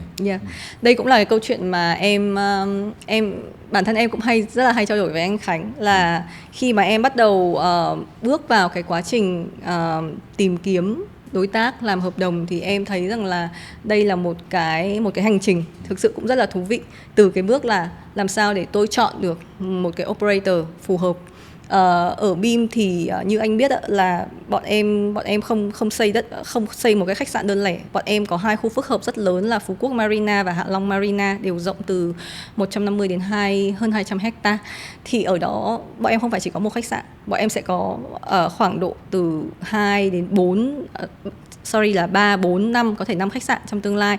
Thì bọn em phải quyết định xem là cái brand nào đặt ở đâu để họ không tức là đối đầu nhau, không conflict với nhau, không cannibalize nhau. Thì từ cái bước chọn là không phải là mình chỉ nghĩ cho một cái miếng đất này, mình còn phải nghĩ cho tương lai. Bên cạnh là ông nào, đối diện là ông nào, ở đằng sau lưng là ông nào. Và cái quá trình mà tìm ra brand phù hợp cũng là một cái câu chuyện. Bởi vì hiện tại như anh biết là mỗi một tập đoàn họ đều có một cái gọi là brand portfolio rất lớn. Ví dụ như là Accor hiện tại đã lên đến 40 rồi. ISG thì nếu em nhớ không nhầm là tầm 20. Thì mình cũng sẽ phải làm như kiểu như là gọi là homework để tìm xem là cái thương hiệu nào mới thực sự fit với mình. Trong quá trình mà em làm ấy, thì cũng có những cái người bạn của em ở những cái tập đoàn khác, họ không thiên về khách sạn mà họ chỉ có một hai khách sạn thôi, thì cũng hay gọi điện cho em và hỏi cái kinh nghiệm để mà đàm phán hợp đồng các thứ. Thì em cũng thường nói với các bạn là các bạn đừng quan tâm quá nhiều về phí, bởi vì phí là... Tại vì thường các chủ đầu tư và các bạn sẽ hỏi câu đầu tiên là phí của phí bên đấy là bao nhiêu đúng không? Đúng rồi. Thì em thường, lời khuyên của em là đừng suy nghĩ quá nhiều về phí tại thời điểm này. Quan trọng nhất là mình phải biết rằng là cái property của mình nó đang ở định vị, mình đang muốn nó là định vị như thế nào, mình đang có những gì, mình có và cái brand nào là cái brand thực sự phù hợp với mình. Đấy mới là cái điều quan trọng, bởi vì là đâu phải là mình phát triển khách sạn trong 3-5 năm gì đâu, khách sạn nó phát triển phải đến 50 năm cơ mà. Thì cứ cho là một hợp đồng quản lý khách sạn thông thường là 20 năm đi, thì đi với nhau 20 năm thì cũng phải có cái sự, tức là nó phải có cái sự phù hợp thì khách sạn mới phát triển được chứ, thì mới có thể target vào đúng customer được chứ. Chứ còn nếu mà bây giờ chọn một cái thương hiệu nó không liên quan, nó không phải cái mong muốn của mình, hoặc là cái tập đoàn đó cái mindset phát triển của họ mà lại không phù hợp với mình, thì chắc chắn là cái cuộc nó giống như là một cái cuộc hôn nhân không được tìm hiểu kỹ á, thì chắc chắn là nó cũng sẽ tan sớm thôi. Nên em có nói rằng là phí là cái điều cuối cùng mọi người nên quan tâm, bởi vì thực tế ra với những cái tập đoàn lớn ấy, họ đã có cái biểu phí standard riêng của họ rồi. Họ tức là trước khi đến với mình là họ đã có trong đầu là phí là như thế nào và có thể go down đến mức độ như thế nào, thì thực ra là gần như là các tập đoàn họ sẽ không negotiate quá nhiều đâu, bởi vì họ có một cái gọi là một cái mẫu số chung cho từng dạng owner rồi. Cái quan trọng là chúng ta phải tìm được đúng cái người bạn đời của mình, đúng cái đối tác phù hợp với cả cái định hướng phát triển của mình. Mình muốn chia sẻ cái này với mọi người là để mọi người hiểu thêm cái việc mà chọn các operator. Phải nói rằng là các tập đoàn quản lý, mỗi một tập đoàn họ có một điểm mạnh riêng, một thế mạnh riêng của họ, đúng không? Thì cái quan trọng nhất là mình phải chọn để nó phù hợp với cái dự án đấy của mình.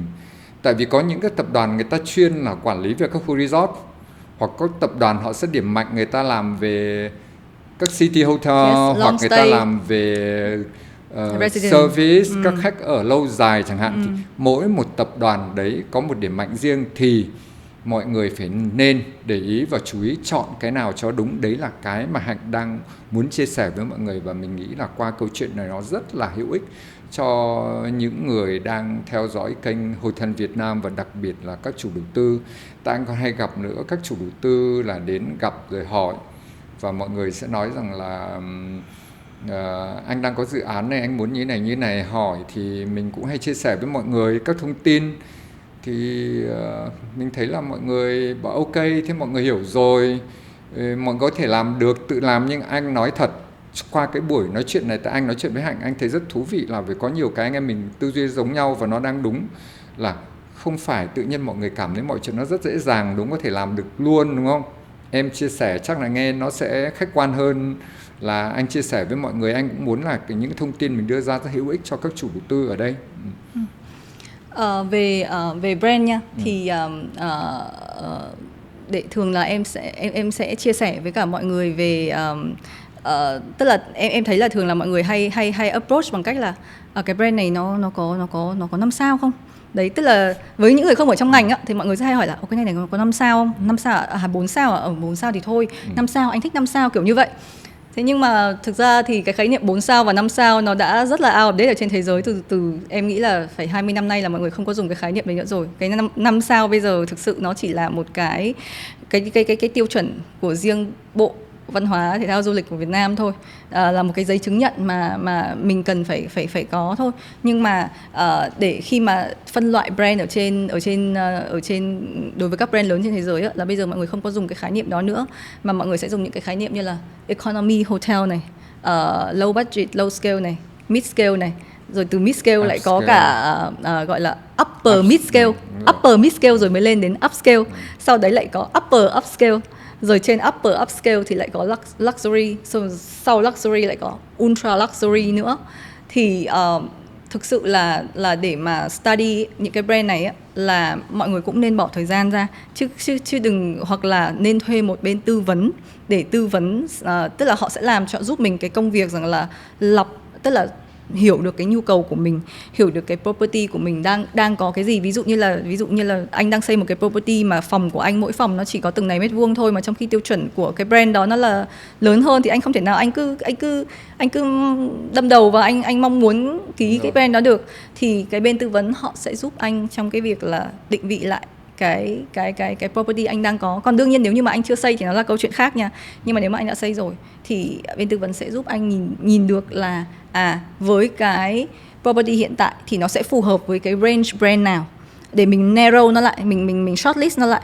Sau đấy thì mình sẽ tìm hiểu tiếp xem là trong ví dụ như là mình đã phù hợp với cả cái upscale đi, thì trong upscale nó cũng sẽ có phân ra là cái hotel theo cái trường phái là boutique, theo trường phái là vintage hay là long stay, short stay gì đó, thì tiếp tục mình lại đưa ra những cái tiêu chí để mà mình narrow cho đến khi nào mà mình cảm thấy rằng là sẽ chỉ còn những cái brand, sẽ có khoảng độ 3 đến 5 brand mà mình cảm thấy rằng là comfortable, là sẽ phù hợp, thì lúc đó mới là cái lúc mà mình bắt đầu approach những cái bên tập đoàn khách sạn và trao đổi về cái nhu cầu của mình.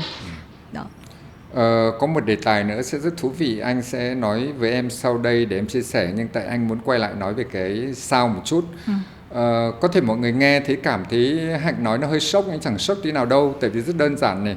Tổng cục Du lịch đưa ra quy định về sao, đấy là theo quy định của bên Việt Nam mình, nhưng cũng để đánh giá các khách sạn theo tiêu chí Tổng cục Du lịch. Bởi vì như này, Tổng cục Du lịch bây giờ cũng không quy định phải có sao. Nếu khách sạn em kinh doanh em không cần đăng ký sao cũng được, nhưng chỉ có là em không được phép xuất quảng cáo, đấy là 4 sao 5 sao nếu như mình không đăng ký và được phê duyệt. Còn thì mọi người có thể quảng bá rằng là khách sạn của tôi xịn sò đẳng cấp thì không có vấn đề gì cả. Nhưng quay mình nói sao trên thế giới là như thế này này. Mọi người rất đơn giản như một cái xe ô tô. Mọi người đi xe Toyota mọi người biết là chất lượng nó như thế nào. Đi Mercedes nó sẽ ra sao thì người ta sẽ định vị nó và người ta biết được nó là trên cái thương hiệu đấy, đúng không? Thì mỗi một thương hiệu chứ không phải rằng là cái này 4 sao, cái 5 sao thì cái đấy Hạnh nói chuẩn và chính xác luôn 100%. Và anh cũng hay luôn nói với các anh chị chủ tư rằng là các brand nó là như này, mỗi brand nó sẽ có một cái chất lượng như thế và phù hợp với cái đấy, và mọi người sẽ chọn theo brand là như thế, chứ không quan tâm nhiều về vấn đề về sao. Tại anh có rất nhiều các anh chị chủ tư bao giờ cũng sẽ quan tâm về sao. Và cái thứ hai là trong công việc của Hạnh nó sẽ liên quan đến một cái rất hay, rất thú vị. Đấy là đàm phán hợp đồng, đúng không? Xin mời. Thế này là thôi dở hết bài ra đúng không? Sao đâu mà mình chia sẻ cho mọi người để mọi người biết được những cái hay mà, đúng không? Yeah. Trước khi mà đến cái phần đàm phán về hợp đồng thì em cũng muốn nói rằng là thực ra để mà thuyết phục một cái đơn vị operator làm việc với mình, nó cần rất là nhiều yếu tố. Tức là tôi có một sản phẩm đi, nhưng mà để mà họ đồng ý và ngồi xuống đàm phán với mình thì sẽ cần những cái yếu tố, ví dụ như là giấy phép của anh có ổn hay không, tiềm lực tài chính của anh có ổn hay không, và nó còn là cái uy tín ở trên thương trường nữa. Mà với những cái tập đoàn mà như BEAM, tức là tập đoàn lớn nhưng mà chưa niêm yết, thì cái uy tín của cái người đứng đầu cực kỳ quan trọng. Và đấy cũng là cái điểm mà cũng là cái thế mạnh của bọn em khi mà bọn em làm việc với cả những cái cái tập đoàn quản lý nước ngoài. Thì vì là bọn em vì là chú Việt đã có cái uy tín cá nhân của chú ở trên thị trường rồi, nên là khi mà bọn em tiếp xúc thì cái trao đổi ban đầu nó rất là open, giữa các bên. Rất nhiều, chính xác ạ. Chính xác. Thì khi đó thì cái đặc thù của các dự án ở BEAM là bọn em không có xây sẵn khách sạn rồi bọn em mới mời tập đoàn vào, bởi vì như vậy thì nó tự nhiên nó limit mất cái khả năng của mình. Thường là bọn em sẽ định vị xem là ở cái vị trí này tôi muốn brand gì, và bọn em sẽ tìm cái brand mà bọn em mong muốn và kết hợp cùng với cái brand đó để đưa ra những cái design phù hợp, làm sao mà để phù hợp nhất với cả cái brand. Thì như vậy thì sau này thì bọn em mới target được đúng với cả cái nhóm khách hàng. Nó sẽ hiệu quả hơn. Cho anh chia sẻ với mọi người về cái này. Cái rất hay là như này này. Một là khi mình lựa chọn các brand nó đúng, nó sẽ tiết kiệm cho mình rất nhiều thứ về thời gian. Tưởng là cái thời gian để mình chọn các brand đấy nó mất nhiều thời gian, nhưng thực ra đấy là cái con đường đi ngắn nhất và hiệu quả nhất. Hiệu quả về thời gian, hiệu quả về đầu tư. Tại khi mọi người chọn được brand đúng thì người ta mới bắt đầu thiết kế, design rồi xây dựng theo cái standard đấy, nó sẽ chuẩn hơn và thích hơn. Cái này thì anh muốn chia sẻ với các anh chị chủ tư rằng là mọi người đừng xây khách sạn xong rồi mới bắt đầu tìm kiếm các operator, các nhà vận hành. Nó cũng sẽ rất nhiều đau khổ, đúng không? Đau khổ là vì tốn kém, rồi nhiều khi nó không phù hợp, không làm được, không ký hợp đồng được, hoặc là phải đập phá nó đi, bỏ nó đi, rất tốn kém về nhiều thứ. Thì đấy là một trong những cái basic thôi, nhưng mọi người lưu ý nên bỏ qua cái đấy. Nhưng anh thích là một cái em vừa nói là tại uy tín của chủ đầu tư. Tại anh cũng muốn nói mọi người, trong hợp đồng quản lý có một cái term gọi là qualifying owner. Khi ngày xưa anh mới làm cho tập đoàn Accor phụ trách về development, anh nghe ông sếp của anh trao đổi đọc hợp đồng, anh ngạc nhiên tại sao phải gọi là qualifying owner, có nghĩa là những chủ đầu tư đủ tư cách thì họ mới ký hợp đồng. Rất đơn giản. Tại vì các tập đoàn người ta sẽ không vận hành cho các chủ đầu tư mà gọi nôm na là như là mafia, đúng không? Hoặc anh không có đủ tư cách, hoặc là tiềm lực về tài chính hoặc uy tín, người ta cũng không vận hành, đúng không? Đấy là anh muốn giải thích rộng ra cho mọi người để mọi người hiểu về cái đấy. Thế em tiếp tục cái story là ngắt quãng em. Khi mà tiếp xúc với cả một cái hợp đồng quản lý thì sẽ có những cái điều khoản mà mọi người thường hay quan tâm mà nó tiềm ẩn những cái vấn đề về gọi là interest of conflict.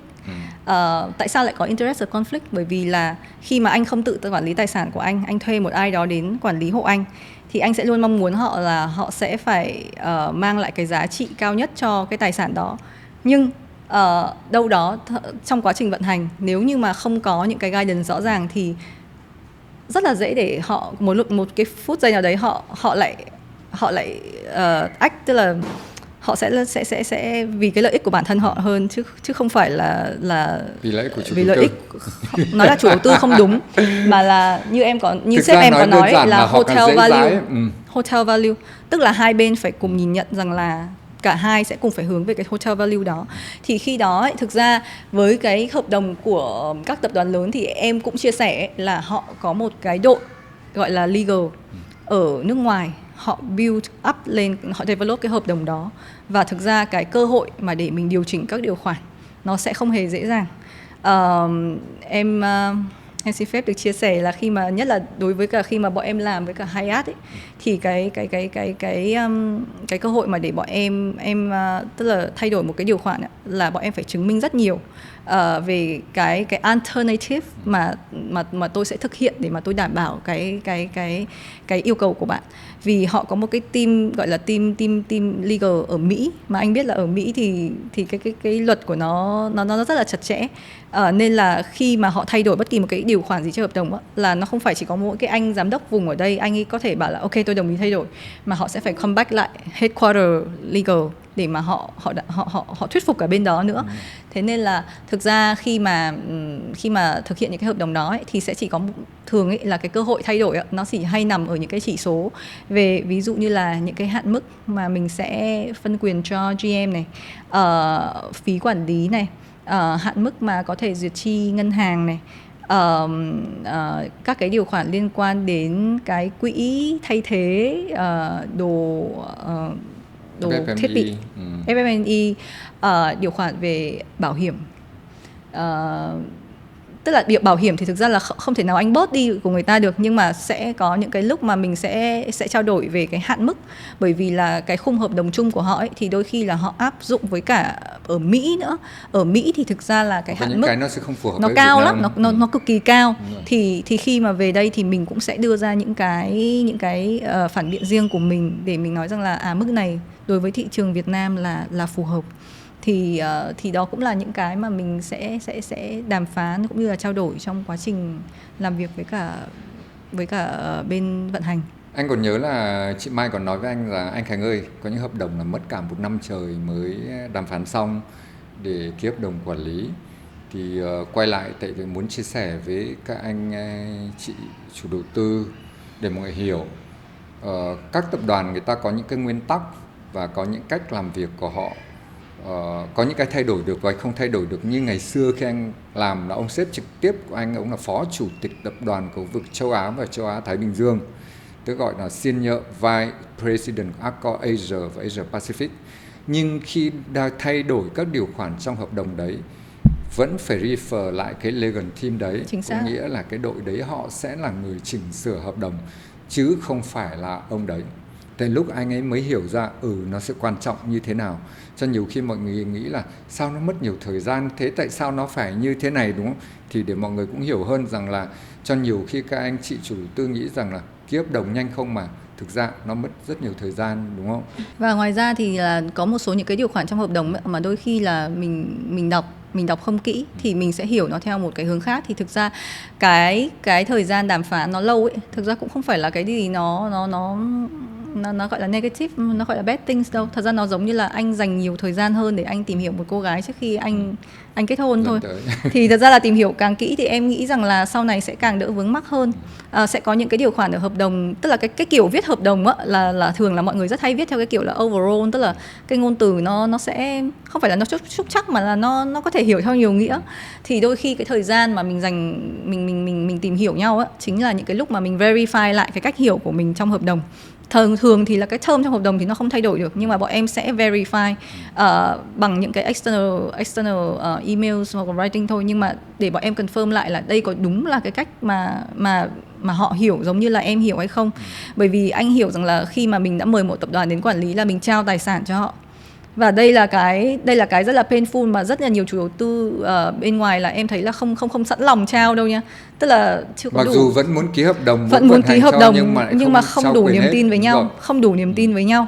Thế nên là vẫn rất là để ý rồi soi xét, rồi là tức là cảm thấy rằng là ôi nếu mà cho ông GM ký từng này nhiều quá không được, vẫn phải kiểm soát lại để xem là ký cái gì làm cái gì. Thì thực ra là em nghĩ rằng là đấy là do là chưa có đủ cái niềm tin với nhau và cũng chưa thực sự hiểu là điều gì sẽ control cái anh GM đó, cái điều khoản nào ở trong hợp đồng mà nó gọi là nó regulate cái performance của GM cũng như là của nhân viên khách sạn, để mà mình đảm bảo rằng là tôi hoàn toàn có thể yên tâm là trao tài sản này cho tập đoàn này, và cái mà tôi sẽ kiểm soát là gì để make sure là hai bên sẽ luôn luôn nhìn về cùng một hướng, đó là hotel value. Đó. Thì em nghĩ rằng là tìm hiểu lâu thì cũng không phải là cái điều gì nó xấu cả. Quan trọng là tìm hiểu như thế nào và có agree được với nhau không, đảm bảo làm sao cả hai bên đều hiểu cái cách làm việc của nhau, thì sau này vào vận hành cũng sẽ dễ dàng hơn rất là nhiều. Một cái nữa em đang đảm nhiệm đến việc support, hỗ trợ cho bên vận hành.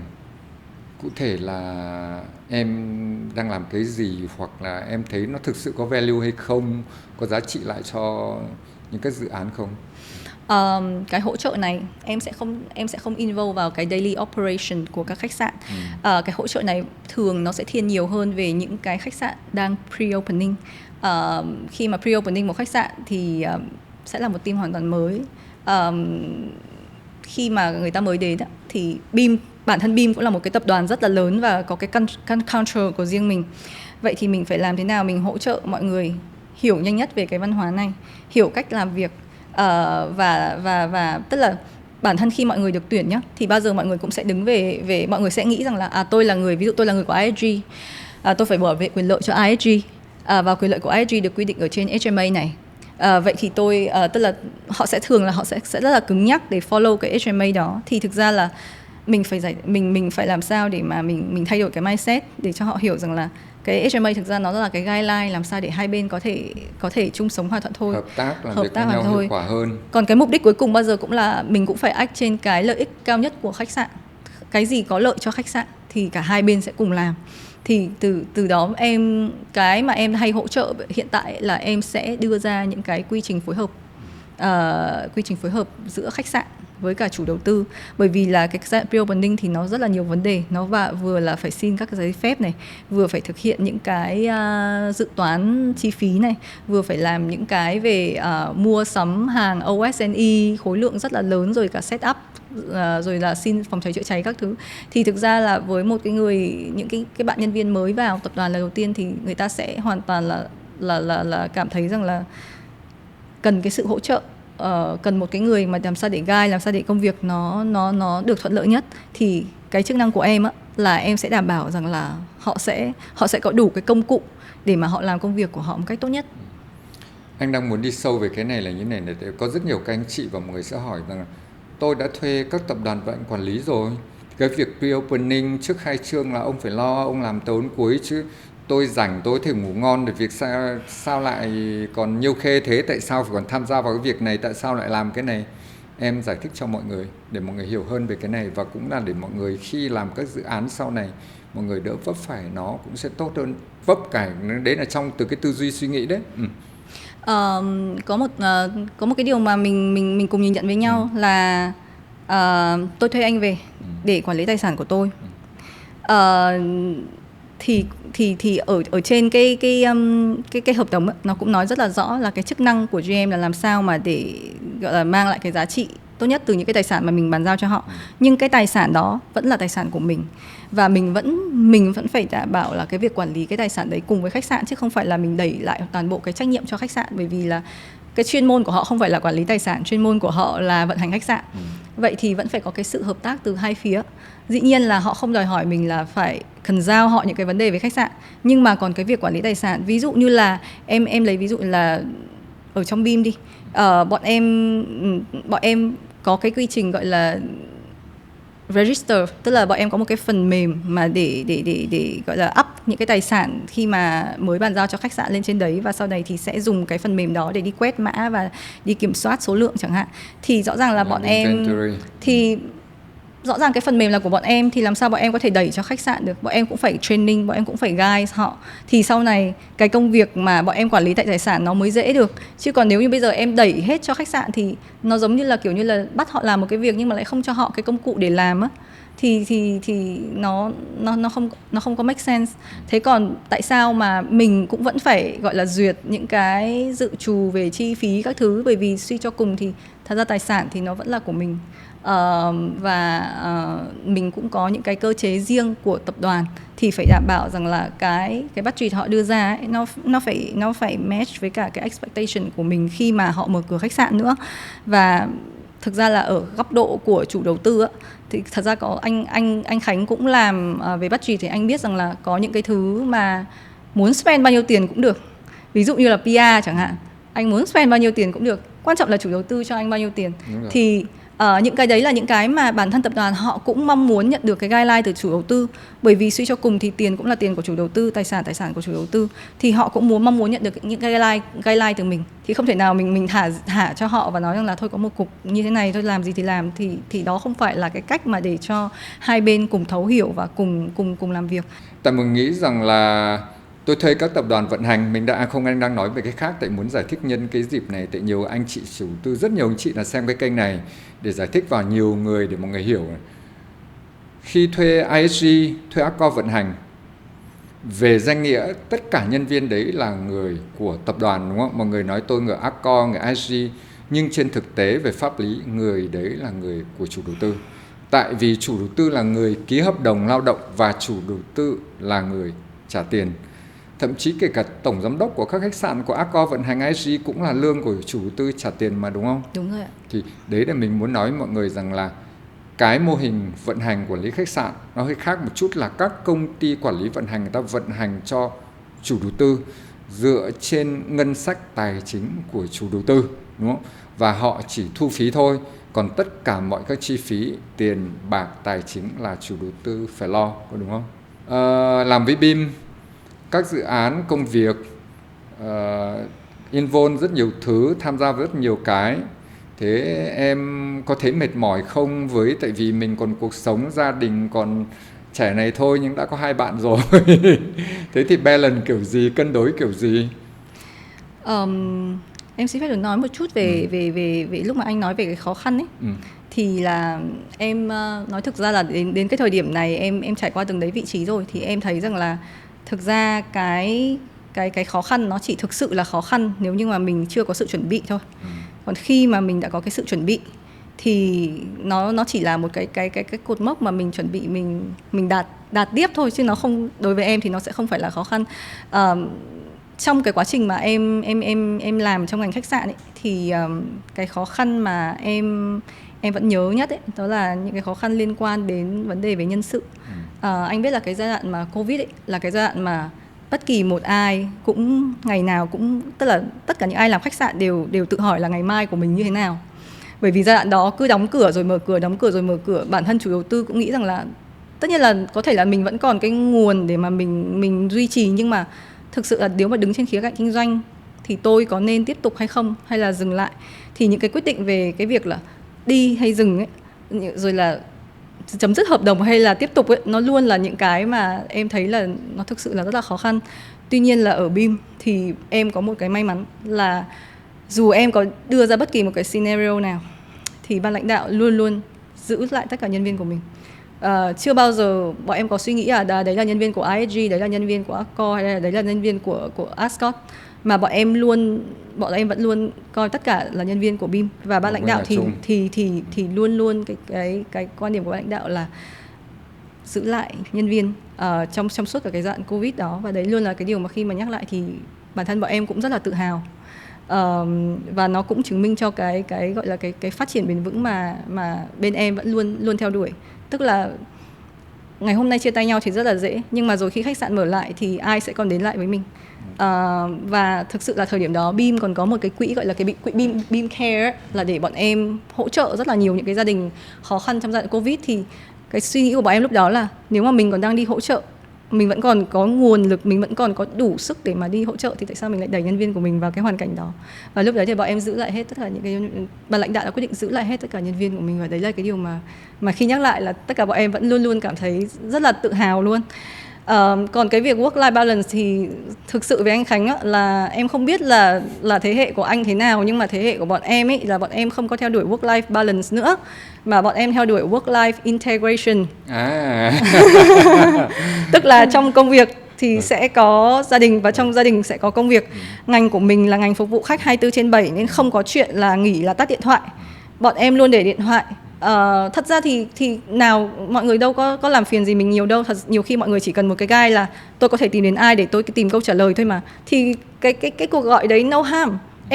Em đang đi nghỉ với gia đình, em vẫn sẵn sàng nghe những cái cuộc điện thoại như vậy, và em đưa cho mọi người guidance 5 phút là xong.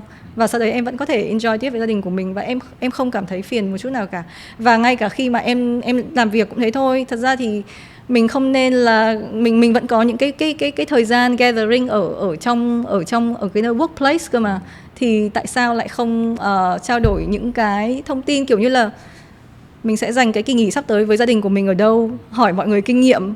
Những cái như vậy nó giúp cho mọi người gắn kết với nhau hơn, và mọi người cũng không cảm thấy rằng cái áp lực là tôi phải dành từng này tiếng cho gia đình, từng này tiếng cho công việc. Cái đấy em nghĩ là nó hơi out of date và nó hơi cứng nhắc rồi anh ạ. Cảm ơn bạn đã trả lời câu hỏi của mình, nhưng mà mình hỏi câu hỏi tiếp này. Em đảm nhận cái vị trí là giám đốc tài chính, đã làm cho từng khách sạn và làm cho tập đoàn. Thế bây giờ tiêu chí của em để chọn các bạn giám đốc tài chính cho các property thì tiêu chí là cái gì? Và em nhìn nhận các ứng cử viên như thế nào, và kinh nghiệm của em phỏng vấn các ứng cử viên như thế nào? Bây giờ mà em nói ra thì sau này em chẳng còn bất ngờ gì với các ứng viên của em không, nữa. Anh nghĩ là rất hay, là bởi vì mọi người thấy nó cũng hay này, tôi qualify, tôi có thể apply được vào, tại sao lại không nhỉ? Thực ra thì đa số các cái thương hiệu của bọn em thì là thương hiệu khá là cao cấp, nên là bọn em không gặp nhiều khó khăn trong việc thu hút những cái bạn thực sự tài năng apply vào cái vị trí Director Finance. Thậm chí là rất nhiều người sau khi mà rời Beam, bởi vì là anh biết là cũng không phải lúc nào cũng có cái cơ hội phát triển đó. Tức là ví dụ cái người ở trên mình vẫn còn ở ngồi đấy thì làm sao mình phát triển được, thì các bạn sẽ đi ra bên ngoài, các bạn tìm cơ hội. Nhưng mà bao giờ các bạn cũng nhắn nhủ em là chị ơi, chị có khách sạn mới của Beam, chị nhớ nhắn lại cho em nhé, để em apply, hoặc là chị ơi, chị cái chỗ kia có còn tuyển không, để em apply sang được không. Mọi người có rất nhiều tình cảm với Beam, tất cả những người đã từng làm cho Beam đều có rất nhiều tình cảm, nhưng bọn em không gặp khó khăn trong cái việc là thu hút những cái ứng cử viên thực sự giỏi, thực sự tốt đến với Beam.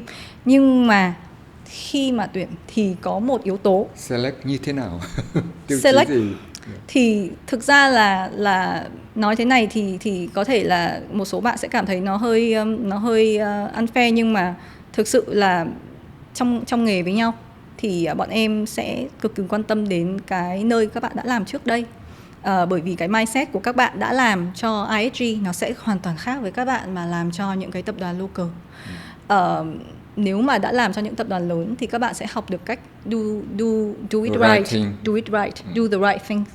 Và thực sự là từ khi em làm cho Beam ấy, thì em cũng quan điểm luôn là sustainable success must come from doing the right thing. Khi mà mình làm đúng từ đầu thì nó tiết kiệm được rất nhiều thời gian, công sức, chi phí cho tương lai. Bởi vì khi sửa một cái đã xây sai ấy, nó tốn vô cùng.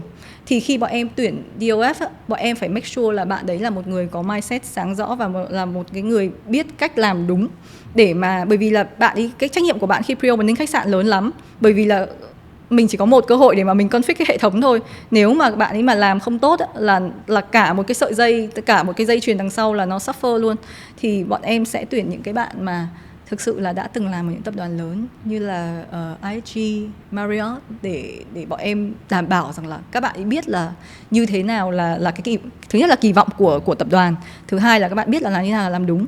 Và một cái yếu tố mà em nghĩ rằng là riêng với Beam bọn em rất quan tâm, đó là finance sẽ coi ai là cái người mà mình phải follow. Finance nghĩ gì về những quyết định của GM. Ở dưới khách sạn thì ai cũng coi tổng quản lý là cái người cao nhất, là cái người sẽ gọi là sẽ đưa ra quyết định cuối cùng và lead toàn bộ team của khách sạn. Nhưng đối với bọn em ấy, thì finance nó giống như là anh khi mà anh lái xe ấy, cứ cho là GM là driver đi, thì bọn em kỳ vọng finance phải giống như là cái hệ thống phanh tự động ấy. Tức là cảnh báo phía trước mà 5 mét có người á, là cái hệ thống phanh đấy là nó phải hoạt động luôn, chứ không phải chờ cái người anh driver. tưởng rằng là phê duyệt stop không phê duyệt thì Không đến nỗi stop không phê duyệt, nhưng mà khi mà nhìn thấy rủi ro là phải có cảnh báo ngay. Đùa thế đấy. Thì bọn em không muốn là một cái bạn DOF mà lại gọi là lúc nào cũng agree với cả GM. Thường thì bọn em sẽ rất hay hỏi những câu hỏi về GM, một GM khách sạn người ta làm như thế này thì bạn thấy theo bạn thì nó là đúng hay sai, theo bạn thì tại sao người ta lại làm như thế? Bởi vì thực sự bọn em yêu cầu DOF phải có cái khả năng defense lại với GM, phải có khả năng confront với cả GM, bởi vì là bạn ấy là cái người gọi là giữ cho khách sạn tức là đi đúng hướng á, và tức là đấy là cái bộ phận phòng tránh rủi ro cao nhất ở dưới khách sạn. Thế nên là đôi khi có thể là trong cái quá trình vận hành GM có thể bị cuốn đi và có thể đưa ra những cái quyết định mà có thể là cái risk nó quá cao và nó không phải là cái mức acceptance của có thể là tập đoàn, có thể là owner. Thì cái bạn finance đó phải là cái người mà confront, tức là dám debate, healthy debate lúc nào cũng tốt anh ạ. Thì bạn ấy phải là cái người mà dám đối đầu, dám debate với finance, với GM, chứ không phải là cái người lúc nào cũng follow GM. Cái mà lead finance sẽ là regulation, P&P, và cái mindset là do the right thing. Ok, hiểu. Yeah. Một câu hỏi nữa. Các bạn sinh viên học tài chính hoặc các bạn sinh viên nói chung có cơ hội để vào làm việc của BIM không? Lý do tại sao? Trời ơi, cơ hội thì quá nhiều, bởi vì là các dự án của BIM chưa dừng lại. BIM còn rất nhiều dự án, rất nhiều. Và em nghĩ là cơ hội thì nó chia đều cho tất cả mọi người, kể cả những bạn mới ra trường, kể cả những bạn mà đang có mong muốn là thay đổi cái ngành mà mình đang làm. Thì em nghĩ là cái cơ hội thì nó rất là nhiều. Nhưng để làm cho BIM thì chỉ cần ensure là các bạn có cái mindset do the right thing.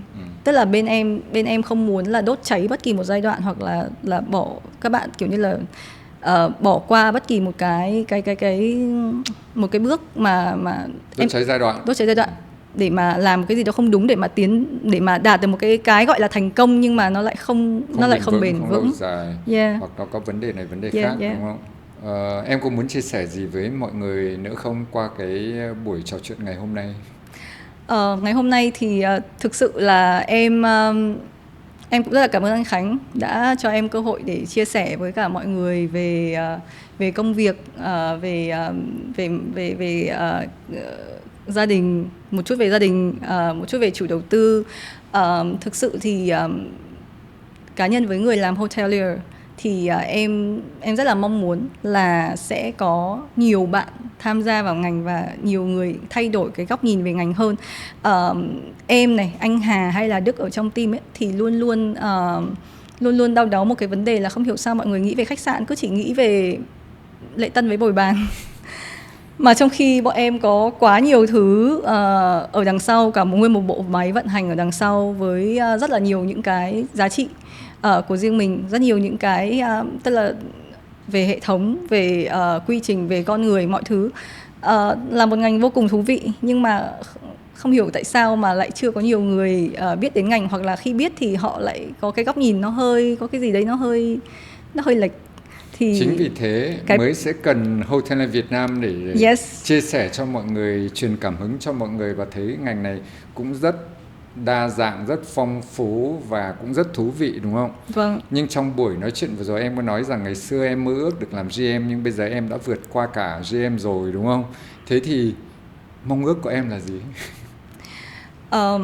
Đến bây giờ thì em nghĩ rằng là cái trước đây á, cái PTP của mình á, nó thường xoay quanh cái title.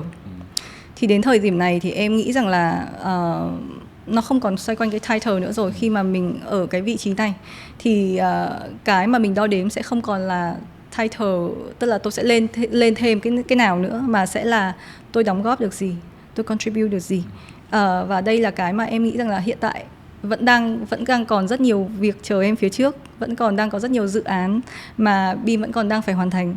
Và em hiện tại là em rất là enjoy cái công việc của mình, và em hy vọng rằng là em vẫn tiếp tục đóng góp được cho cái sự phát triển của tập đoàn trong thời gian tới. Còn về cá nhân em á, thì như em đã chia sẻ là đã là cơ duyên đến với em, thì em sẽ tiếp tục hoàn thành cái công việc của mình vậy thôi, chứ còn thực ra là để mà gọi là what's next thì bây giờ với em thì nó không còn câu hỏi đấy nữa. Nó không còn câu hỏi đó nữa rồi. Bởi vì mình đang trong môi trường happy. Nhưng khi nói chuyện với em xong và nói chuyện bạn Đức thì anh cảm thấy rất là vui. Vui một điều là bọn em đã trưởng thành lên rất nhiều. Trưởng thành là cái tư duy, thì bọn em bây giờ không phải là chỉ người ok tôi sẽ thăng tiến cái này mà bọn em đang muốn cống hiến lại cho tập đoàn, cho xã hội và cho gia đình. Đấy là một cái điều là những người đã trưởng thành, những người đã rất thành công. Anh chúc cho em cuộc sống, công việc luôn luôn hạnh phúc, luôn enjoy như hiện tại em đang enjoy, đang rất thích thú và hài lòng với công việc của mình, với cuộc sống của mình. Cũng mong rằng em đồng hành với BEAM dài hơn nữa, thành công hơn nữa, đóng góp nhiều hơn nữa. Cảm ơn em đã dành thời gian cho Arrival Podcast trên kênh Hotel Việt Nam. Và mình cũng hy vọng rằng qua câu chuyện trao đổi với Hạnh là giám đốc tài chính của BEAM đã truyền cảm hứng cho các bạn rất nhiều. Và các bạn thấy rằng ngành tài chính nó cũng hoàn toàn không khô khan tí nào cả. Nó rất thú vị, nó rất hay. Và cảm ơn các bạn đã theo dõi Hotel Việt Nam. Cảm ơn Hạnh rất nhiều.